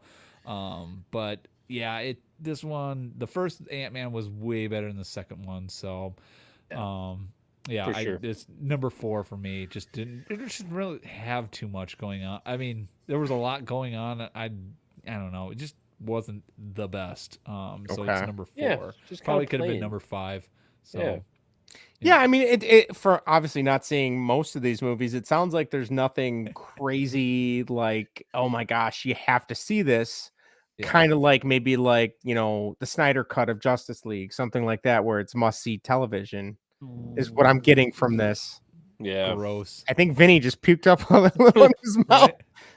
So yeah, okay. So right now we have Vinny has original Thor and then Ant-Man and the Wasp for his 5 and 4. If you're just tuning in or if you just got to this part of the podcast, we pulled 5 random movies from the MCU. That is the original Thor, Guardians of the Galaxy, Black Panther, Iron Man 3, and Ant-Man and Wasp. We are now going to hear Greg's number 4. His number 5 was Ant-Man and the Wasp. So Greg, what do you got? Number 4 for me. This might be a hot take for some, but I'm putting Black Panther here. Believe it or not. Okay. This movie was crazy hyped. It is a good Marvel movie. It is interesting. It is very well made. I think it's overrated, and I don't think it's not, it has no rewatchability for me. It's not one I'm going back and rewatching. The best thing about this movie for me, without question, is Michael B. Jordan. I think he's fantastic, a fantastic villain in this movie, and anything he does, he kills. But other than that, it was just kind of, I mean, visually appealing, yes, for sure. What it represents is, question to none, but rewatchability, the story overall, just kind of okay for me. That's where Black Panther stands on my list. That is one that I've heard amazing things about. Chadwick Boseman, correct? Yeah. The few Rest things in I've peace. seen him in, yeah, great actor. I really want to go back and see that. Yeah. It's definitely worth watching. Don't get me wrong. But for me, just watching once, really, I've only seen it once, to tell you the truth. Maybe I have to see it again. Maybe I didn't really appreciate it the first time around. So sure. Maybe that's on me to check it out again. But Glucose in the chat says, does Justin have a legit list of Marvel movies that aren't jokes? I am not making a list because I've only seen a handful of Marvel movies, and since it was random, there was a really good chance I didn't see any of the 5 we pulled, and I've only seen one of the 4 that we've pulled, one of the 5 that we've pulled. So I am hosting this segment and letting these two guffaw and have their chins and jaws drop when I make bad takes about Marvel movies I haven't seen. So I think I've already made Vinny want to throw up like 2 or 3 times, maybe 4 or 5 times this episode already. So I'm gonna shoot for 5. All right, Vinny. What is your number 3 out of that list of 5 that we have randomly pulled? What do you got? My number 3 is Black Panther. Kind of like Greg said, it's a visually appealing movie. The story's pretty good. I think it was a little overrated.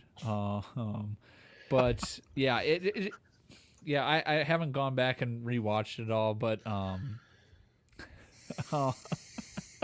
well, thank you, Dr. Mantis. Justin is just upset they messed up his pizza delivery. Yeah, I finally heard the real story behind that, Dr. Toboggan. Yes. That is pretty good. But yeah, it's a good movie. It's one that's worth watching, but it's not one that I'll go back and rewatch. Okay.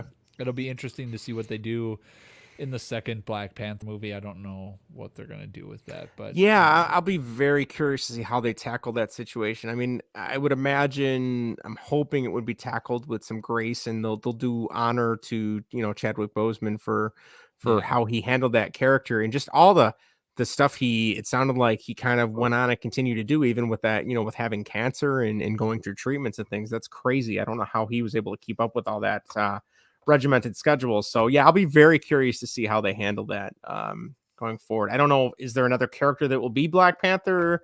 Are they writing that in? Like, I don't even know where they would go with that, to be honest. It's been rumored. I don't know if they've decided an actual character though to take over the role, whether it's his sister or not, or whether it's Winston Duke's character who will be in it. Forget his name, but it should be. It'd be interesting what they do with it. I mean, they can, because the Black Panther isn't just Chadwick Boseman. It's the tribe. It's like the leader of the tribe is the Black Panther. Yeah. So they can easily make it somebody else. But yeah, they'll have to do something to honor. I think they would do something to honor Chadwick Boseman. Oh yeah, in that movie. So very cool. Very cool. All right. Well, that is one on my list. I definitely actually want to see. At some this point. List seems like the whole list of Marvel movies I've sent you, Justin. Like that one's on my list. That one's on my list. I think all of them are on your list. Ant-Man and the Wasp, I don't really care, and nor do that might be your favorite Marvel movie for all we know. That might end up. Being your favorite. You might find the joy in that. I am willing to take that risk. I honestly, I could see that being his favorite one, seeing as he likes the Snyder Cut so much. So.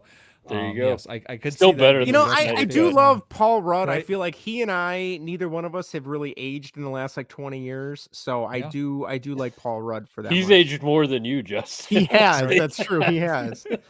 All right. So we've gotten through Vinny's top or lower 3 on the totem pole here. All right, Greg, what is your third favorite MCU movie out of those 5 that we pulled. What do you got? This might be another hot take. This might be hotter than the last one, but thinking of what 2 we have left, I am putting Guardians of the Galaxy. Oh, well, it's because it's not a good okay. movie. That's accurate. Yeah, it doesn't deserve to be number 1. I like Guardians of the Galaxy. I know we mentioned before I was cold on the second one, but I have to go back and rewatch it. The first one I enjoyed. It didn't it was super hyped, so I don't think it lived up to what I wanted to see, but still a really good movie in general. One I like, and I can't deny Dave Bautista, man. I think he's as Drax, he's just great, phenomenal. I think he saves it. Me personally, I mean, I like Chris Pratt. I liked him at the time. I think I'm just right now I'm over Chris Pratt. Chris Pratt fatigue is what I have. Yeah. And the thought that he's going to be Mario next year for that movie really worries me. That's so strange. But Guardians of the Galaxy, I love music is great, story is phenomenal. The adventure they go, I love Marvel movies where it takes you on a real kind of like adventure, kind of like this movie does. So, and the characters are really interesting. There's a lot of since they're like a group, they're you get a little bit more about each of them, and they develop throughout the series. That's one thing that this movie does better, than others that contain more characters rather than focusing on the main character, which I guess is Star-Lord in this case. You kind of get a healthy balance between all of them. So I do enjoy it, but as far as if I'm ranking by rewatchability too, which I tend to do when I rank movies, this would definitely fit in third. I think that's the best spot for it. And this is one that jumped around actually within the list. This is one I was trying to fit in there. It was at 2 at one point. It was at 4. It was at 1 at one point. So it's definitely one I like, but definitely I think it fits right in the middle for me. So. I saw Glucose in the chat said he likes the Guardian movies, but does not like the music. That's interesting because now, for me, the first one, as I've documented numerous times here, is that music is what got me going through the first movie. But yeah, that second one I just enjoyed. So it felt like it was definitely much more contained storyline. You had Kurt Russell's character, and they had to stop him, and that was the whole movie. And I really enjoyed that. And I thought that Michael Rooker really got a bigger role in that second movie too. Without a doubt. Yeah. And John C. Reilly is technically in the MCU in the first movie, which is just and Glenn Close. And Glenn Close. Yeah. And Sylvester Stallone. I mean, he's in both of them. I can't really put my finger on what it was that movie just, I don't know. I kept waiting for something big and maybe it was the hype. I have a bad habit of when things get hyped up, I really buy into that. And then it does not live up to my hype at all. Batman v Superman. Yes. Because you knew it was going to be trash.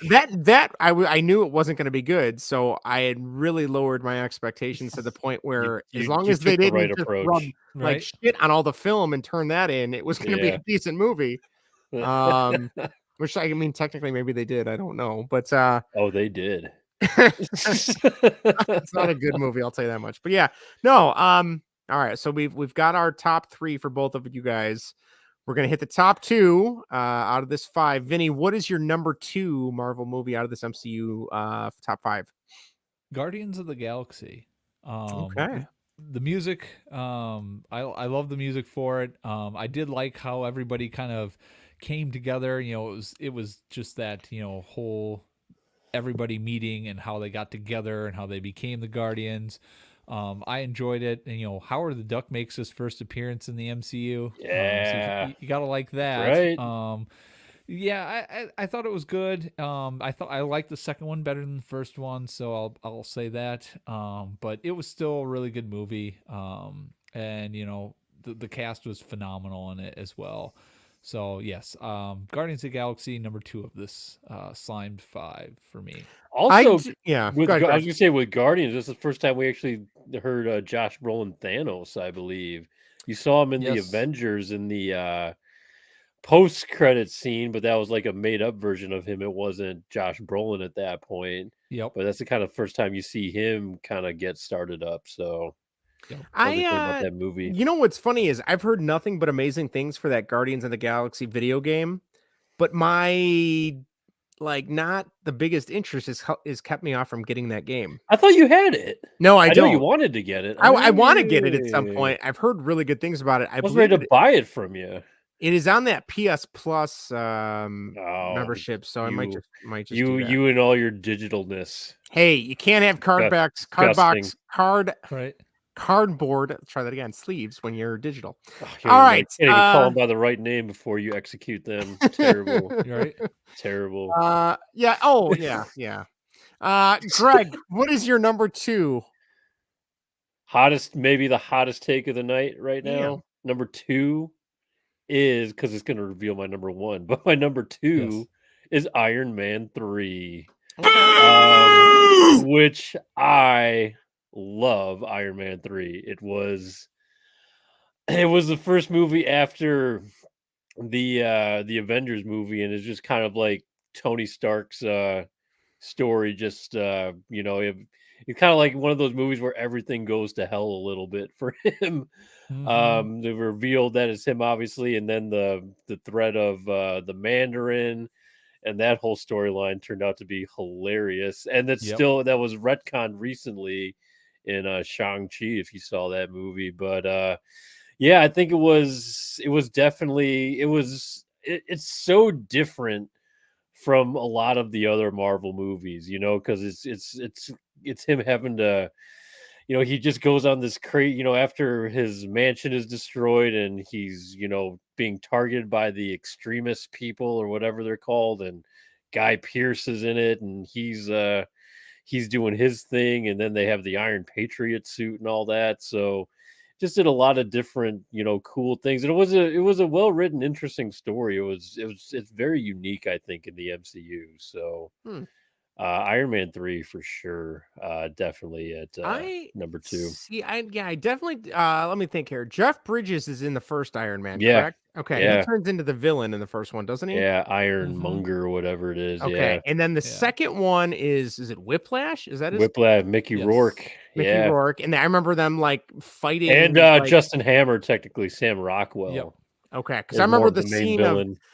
doesn't he they're it's like an F1 race at Monaco, and he starts slicing up one of the F1 best, cars. Arguably the best scene in the MCU. I remember enjoying that. That was I was still on the MCU bandwagon. Well, I'm not on or off the wagon, I guess, at this point. But I remember going to see Iron Man because I really like Iron Man 2. I liked a lot, but Iron Man 3. I somehow missed out on that one too. Never even saw that one. It's not as good as the first two, I don't think, but it's definitely a solid Iron Man movie. Okay.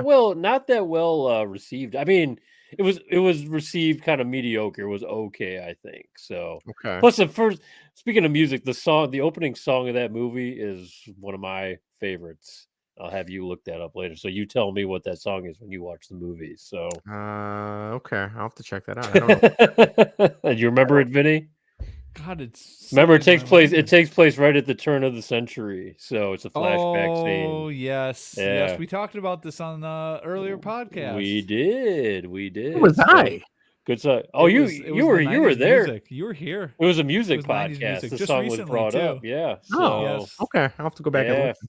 All right, I'll have to find that out. It was our one-hit wonder one, right? I wasn't on that episode, but I remember what it was. I had to remember where it took place. The beginning of the movie took place. It flashes back to 1990. Yeah, it does. Pre-Iron Man 1. So yes. Okay. Yep. All right, I'll have to give that a look. Yep. All right. So, all right, that was Greg's number 2. We are now hitting to Vinny's number 1. Vinny, what is your number 1? Iron Man 3. Iron Man 3. A lot of stuff that Greg said. I think it's a great, it's kind of, he goes for almost half the movie without his Iron Man suit, which is, interesting to see him work and have to use, battle, the bad guys without that suit. And, the music in it, that's one of my favorite MCU scores. So yeah, I listen to that a lot. But I think it's a great story. A lot of good characters. Ben Kingsley is phenomenal in that. Absolutely hilarious that they have him in there, and the character he plays. The Mandarin, or Trevor is his real name. Spoiler alert. Trevor Slattery. Yes. Sorry, Justin. Yeah, sorry, I ruined that for you. I Trevor who? Yeah, right. You'll forget it by the time you see it. Yes, I will. When I have Maddie watch that movie and force you to watch it with her. Yes, that's gonna be the only way I think at this point. Right. But yeah, I think it's a great story. Of the movies in this list, it's by far easily my number one. I had that as soon as you said Iron Man 3, that was, put that there. I think I like that better than 2, for what it's worth. But yeah, that Iron Man 3 made my number one on this list. I think the scene where he's rescuing Air Force One, that's an awesome scene. Absolutely fantastic. But yes, Iron Man 3 gets my number one vote. So all right. Interesting. Well, it's obvious that my number one is going to be Thor. Wow. When I first saw this movie, this is when the MCU was finally starting to take off, because we got the Iron Man 2 post-credit scene where Agent Coulson suddenly has to duck out, and we don't know why, because there's a situation in New Mexico that we don't know about. And then the post-credit scene, you see Mjolnir stuck in the stone stuck in the desert over there. So that was the first reveal of Thor. And everyone was like, oh my God, how is this going to work? Because you knew the Avengers were going to assemble at this point. You knew that it was headed in this direction because Iron Man 2 introduced Black Widow, had more Nick Fury, had the Captain America Shield cameo. You found more about the history. So you knew it was going in this direction. So when Thor came out, it was finally introducing kind of like the supernatural was introducing kind of like finally the alien worlds a little bit more. So it was interesting to see how that was going to blend in and everything. And the story was, just so unique. The thing I like about Thor is that he's probably the character that progresses the most throughout the series. He's the one that finally naturalizes. That's why Thor Ragnarok is so good, because it finally looks like he's finally adapted to the Earth ways and everything. He's fought wars. He's fought with the Avengers, and he's just a funnier character. When they intentionally made the first one more of, like a traditional mythology, more Shakespearean. That's why they got Kenneth Branagh. I think that's his name. Famous British director. I think he directed, or he was in. He's directed a lot of movies. He played the goofy professor in Harry Potter, the second one. I think most people know him from that. Yep. Famous director, by the way. I wish he would direct a Bond movie, actually. So they had that Shakespearean twist to it, and I thought that was an interesting way to start it and everything, because you kind of had that traditional Norse mythology aspect of the film, which was the first half. And then that character is just thrown right in the middle of the desert just for a mosh pod of goofiness and everything with Natalie Portman, Kat Dennings, and I forget the actor who plays Eric Selvig, but they're running around New Mexico. He's trying to get his hammer back. Clark Gregg's in it. They set up shop. You get the first Hawkeye appearance. I mean, it's just such a messy story, but when I bring in the fact of rewatchability, it's like the Diamonds Are Forever for me. It's not a highly rated, movie. It's not one of the most well-regarded ones. It's okay in most people's fan, but it's one like I don't have to get emotionally invested to. I can just pop on it anytime and I'll laugh, I'll smile, I'll enjoy it just because of how ridiculous it is. Tom Hiddleston is Loki. I mean, you finally got to see what his capabilities were. You knew he was going to be the villain. It kind of set up the Avengers with the Tesseract and everything, too, or at least some sport. I guess Captain America did that more. But even the end battle, because you go through the movie, he keeps saying, like, "Oh, I'm Thor. I do this, I do that," and he's a complete, lunatic or whatever. Until he finally gets his powers back, and they're like, "Oh shit, this is really going on." So, I just think there are fun moments in that movie, which I, thoroughly enjoy. Rewatchability is like any time for me, and I really like the ending of it too, because I kind of wish the second one is just kind of meh for me. love the third one. Third one's probably my favorite, but it ends in such a way too where you really want to see the next one. You know, it's a Marvel movie that kind of leaves you on a cliffhanger. Some of them do it, they don't all do it.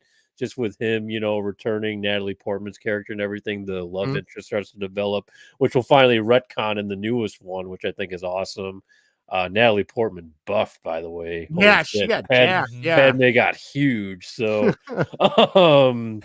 but yeah, no, I mean, just as far as fun and what it meant when I first saw it, I'm like, oh shit, they're actually going this direction with it. I just think it's I couldn't help but make it my number one. So I was like, I didn't want to, but I'm just like, you know what, it is.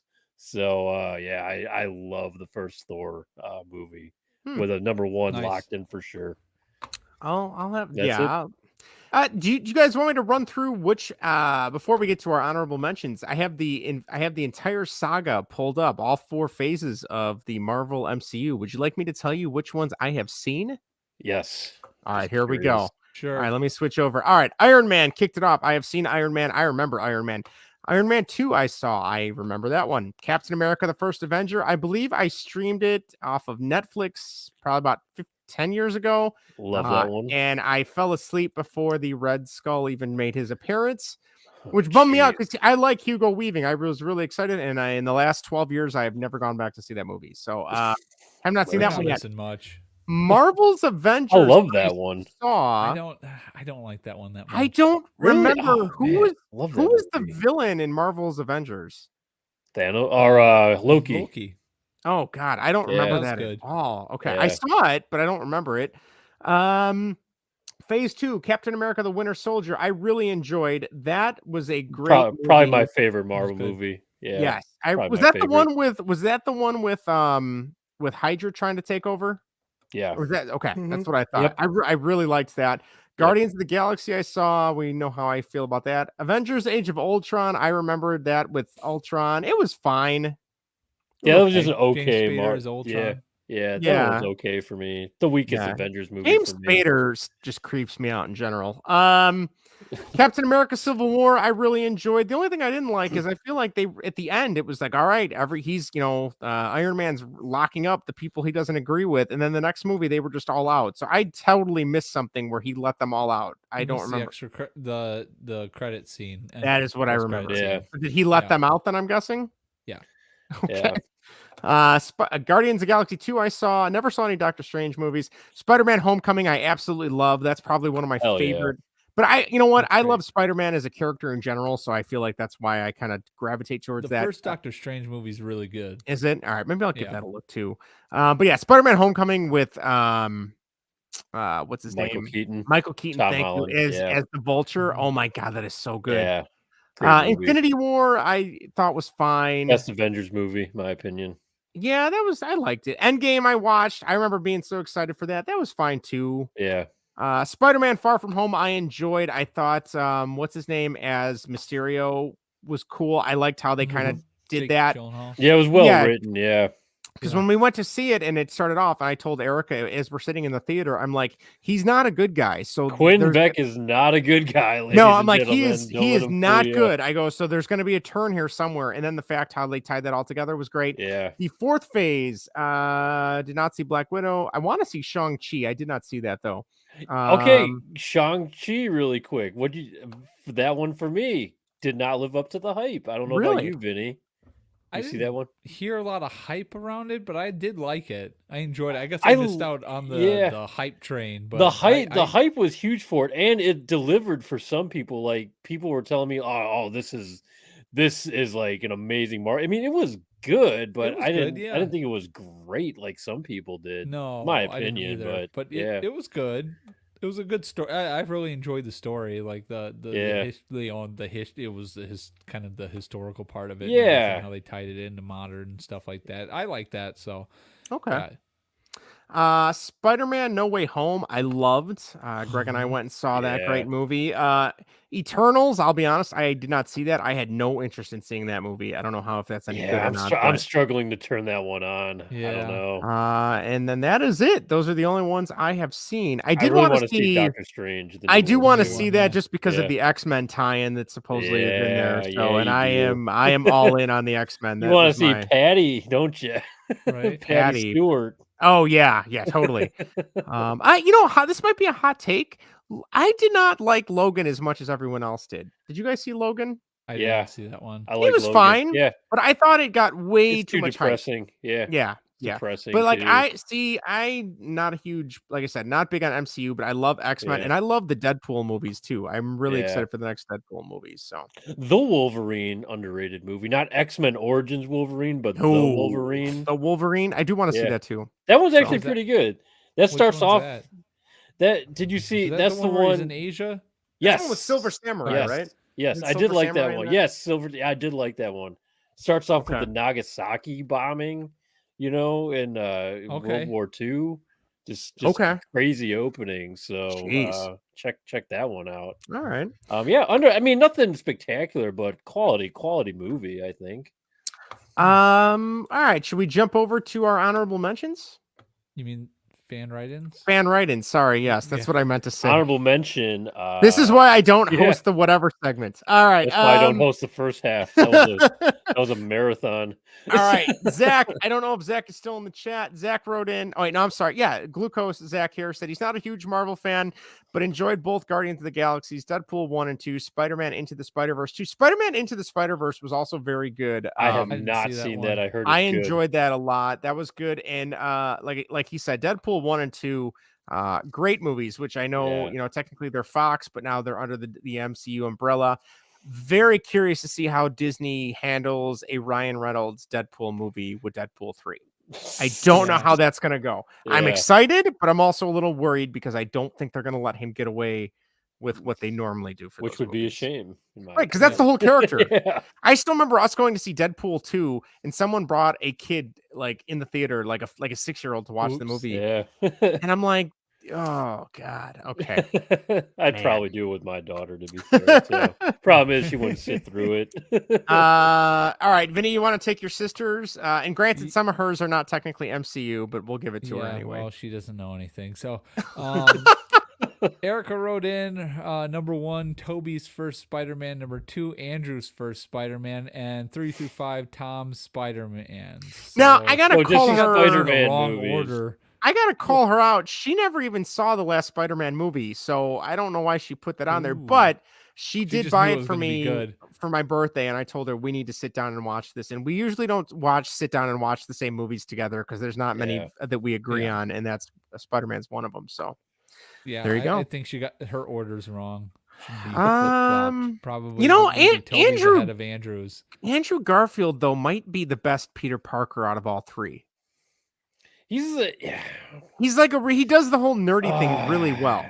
Does I he don't though? know. I thought Tom Holland did it the best. Yeah, I thought Andrew was probably the worst nerd out of. He was too cool. Yeah, I was gonna Out say of he the- was. out of three. He's probably the coolest. best looking actor out of all of them. He had more of like a emo was a thing going skateboarder. on. Yeah, He was was Was he really? emo-y, yeah. I didn't know did that. Did you even see the movies? I saw the first one. I didn't see the second one. Yeah, I didn't get the nerd vibe from him. No. He was I just, think which I I- didn't kind of like mind. he seemed like a dork, like Yeah. picked on, like in As high opposed to school, a but he nerd? wasn't like a super nerdy. See, like Tom yeah. Holland is probably the biggest nerd out of all of them. I was Toby's actually right going up to say there. Toby. I was I yeah. would go Toby was the nerdiest guy, just because you No, saw the most like him picked on, but they had like a legit Flash, Yeah. Thompson Yeah. in it. It wasn't just that weird scholar kid or whatever. Yeah. It was what was that actor's name that plays Okay. oh god, what he plays your DC guy what the hell's his name? Oh, he's a Oh, villain, boy. Batman villain. He's got the two-face mask. Deathstroke. Oh, Thank you very much. Deathstroke. Yeah, Yeah, Deathstroke. actor played cool. Deathstroke. Deathstroke is a cool That character. guy. That's a cool character. Yeah. Glucose did Joe write in. Thank Mangali, you. yes, Joe Yes, I couldn't think of it. He's married to what's her name Sofia from Vergara, right? Yes, he is. Glucose wrote in and said he saw my 5-year-old has seen parts of Deadpool, but I didn't take him to the theater. See, now that makes sense. Like you can show, like I guess if your kid can handle it, then show. Like I grew up playing Doom at age 5 and 6, and I turned out okay. So I mean, Did you? If you're apparently I don't know what The certain parts about this a lot. The steak thing is enough to. I don't know what the argue certain cuts to of the steak are. To refute the claim. Why do I feel like this is going to come up Saturday at the birthday party, and it's just going to be also quick happy Father's Day to Glucose. Didn't know you. Yes, happy early Father's Day. Happy Father's Day to all you gentlemen too. Thank Justin, you. Thank you. First lead off Father's Day. Look at that big Yep. shot over there. Look at you. You know it. Let's see who else we got coming up in our write-ins. Mike wrote in Thor. Well, Lynn really quick. Lynn, just said I'm sorry. Iron Yes. Man. Just Yes. Iron Man. Lynn said Iron Man. Mike wrote in, said Thor, Thor Love and Thunder, Thor Ragnarok, Thor Dark World, Infinity War, and Endgame. I'm sensing a trend there. And I also noticed someone has he seen Love and Thunder already? He So must I'd love to have. get a copy. So. But, and I also noticed that someone on our Twitter account, at middle-aged fat Thor, also wrote Thor, Thor Love and Thunder, Thor Ragnarok, Thor Dark World, Infinity War, Endgame. So I'm wondering if that is Mike. So Mike is middle-aged fat Thor. I guess he is. Thank you for writing in twice, Mike. We appreciate you. Love fat Thor, by the way. Yes, great. That is a great that is a great one. I agree. So, Vinny, you want to take Glenn's? Glenn's wrote in was it Avengers? Yes, Endgame? Avengers. Yeah, Thank Avengers. you. Yes. Wow, I can't. It's getting late here. Avengers Endgame, Guardians of the Galaxy, and Doctor Strange. Yes, Doctor Strange I think is a very underrated. Yeah, I love Doctor Strange. I gotta give that a look. Great movie. Benedict Cumberbatch is phenomenal. Yeah. He's great in like almost anything he's in. Yeah. So I agree with that. And good list, Glenn. Tilda Swinton is in it. A lot of good acting in that movie. So yeah, I gotta give that a look. it. Definitely. Dr. Mantis, our guy. Thor Ragnarok, great movie. Avengers Infinity War, yes. Good call, Dr. Mantis. Guardians of the Galaxy, nice list. There you go. Jaybird wrote in and said Iron Man 1, Guardians of the Galaxy, and Black Panther. All right. Yep. And Pretzel Vince finishes off the list with Guardians of the Galaxy 1 and 2 and Iron Man. Actually a solid list from Pretzel Vince. I can't bash him too much. I'm kind of honestly surprised. He doesn't strike me as a sitting down for a superhero comic book movie. He's caught in on some Marvel movies, I think, as of late. Now that they've come to Disney Plus a little bit, Sure. I think he was. I think they're watching a couple of them. So okay. He might have a better taste in superhero movies than you, Justin. Oh, Vinny. You might be right. You know what, though? You give me any Batman movie, give me any Spider-Man movie, and any X-Men movie, and I'm good. I will take the Batman over all these movies. I will say that. The Batman or Batman in general? The Batman. The Batman? The Batman. Batman. I've been meaning to go back and watch that a second time. I have not seen it a second time. Movie. Is it still good a second time? It's great. Watch it all the time. HBO Do you really? Max. Yeah. Blu-ray. Right, I need to watch. Cardboard sleeve. I do. I've been meaning to buy the Blu-ray just to have. And I don't know if anyone follows. Oh, I'm sorry. I thought we were just streaming or buying digitally. When did you come back down to earth, Justin? we do this a little. We go back and forth a little bit. I've been meaning to buy that. There is pick a side. Erica bought me Spider-Man for my birthday, and I took pictures of me taking the cardboard sleeve off and throwing it away. And then Greg, your lovely wife, messaged me and it's like, you could have threw that in the recycle bin. I'm like, I didn't throw it in the garbage. I'm not a monster. Oh, see, not worried about that at all. Give a shit about that. Give a shit about what it stands for, man. Glucose says, hey, an old man is talking, being having he's in on the bit. I like it. I like it. He's so in. There you have it. I don't know. I don't have any more hot takes besides all the ones that we illustrated today. Keep it with Thor. I'm excited for the new Thor movie and the return of Natalie Portman. I'm really to see, and it's the same director, so I'm excited to see what they do this time around. Short movie too, not even barely breaking 2 hours. So that's kind of That's appreciate that too. So appreciate that. interesting. So it'll be pretty compact. Got a lot of good returning cast. So I'm excited. I really want to see Doctor Strange too. I've heard great. Yeah, I do.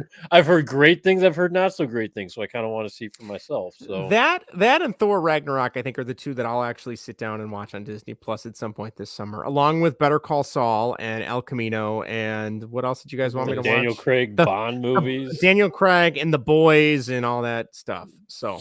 Which boys? I don't know. The more, it'll take you years. The more I read about The Boys, though, like I know it's good, but like it's really dark, right, Vinny? Like really dark. That's not that dark. Well, everyone, Vinny's a dark saber guy. So like there was a few episodes of Breaking Bad. Like I needed to take a break because I'm like, oh god, this just makes me feel gross. Really? Inside. Oh, I don't know if I had to take a few. break from Breaking Bad. Like a couple of days. Like I took a break. You know. Well, Breaking Bad's depressing. The Boys is not depressing. I don't think it's that bad. No. Okay. Well, I just know that the Homelander character is a complete asshole from what I've read. Oh yeah, he is, and it's fantastic and awesome. Which is, and then it's awesome to see because it's a human with super. I mean, it's what would really happen. Yeah. Yeah. I mean, it's it's Superman, but he's an asshole. It's great. Yeah. Yeah, well, that does make sense. I mean, I saw a promo that I was on like Twitter of, is there some character called Warboy or something, and he was trying to do like an anti-drug promotion or something. I don't know. Is there this season they have? Yeah, it's the can't recall his name, but it's like their Captain America ripoff or Captain something. America. Yep, yeah. And they brought. I think they bring him out of like cryogenically frozen too, as well. So nice.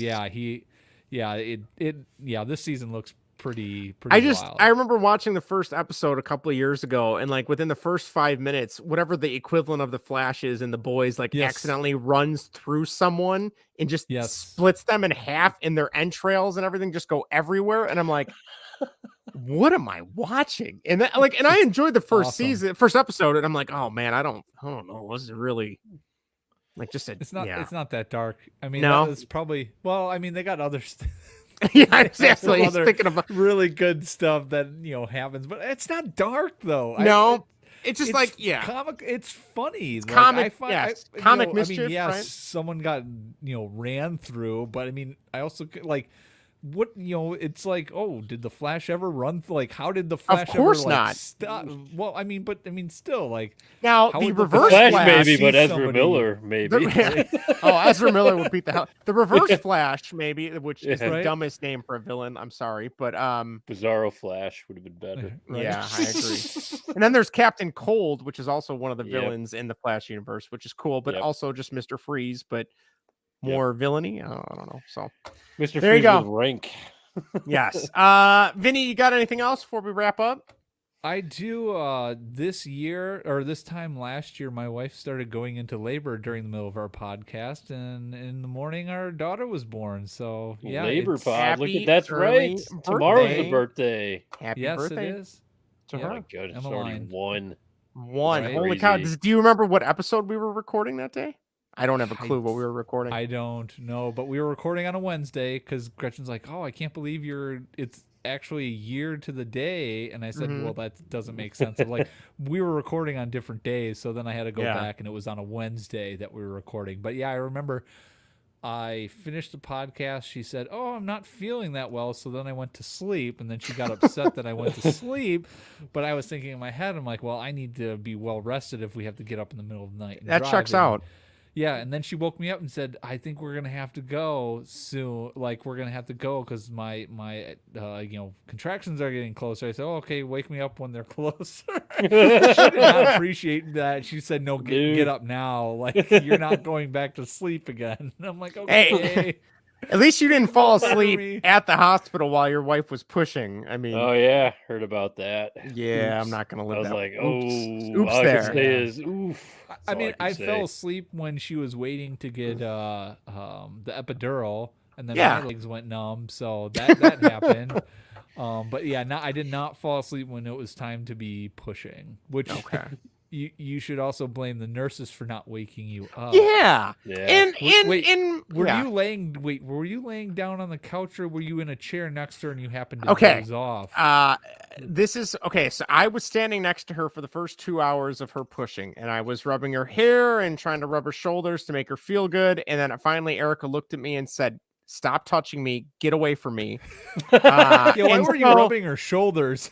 I don't know. I just knew that I had to stay. The nurses failed you. They should have been like, "What are you doing, dude?" And then I said, okay, so I kind of pulled the little like couch closer to her, and I just kind of sat there, and I knew I was tired because I mean we're going on like 24 hours, and I was just kind of like rocking back and forth trying to stay awake. And the next thing I know, I wake up and Erica's just staring at me, and and the nurse was like, I guess she looked over and saw me sleeping, and she's like, "Is that son of a bitch sleeping?" And the nurse is like, "Oh yeah, he's been asleep for a little while." And I'm like, "What the hell? Jeez, what the hell?" Just throwing sold you you under the out bus. too. So I immediately out popped for up, you. and thankfully she pushed for like another 45 minutes, and then finally Maddie showed up. So I was awake in time. It was all good. So I just saved. I just I saved my can only sleep, imagine that look Erica gave you. oh, Yeah, I can kinda see it, yeah. if looks could kill, I'd be dead Yeah, about 6 we did. times, you know, before my body hit the You would ground. be dead.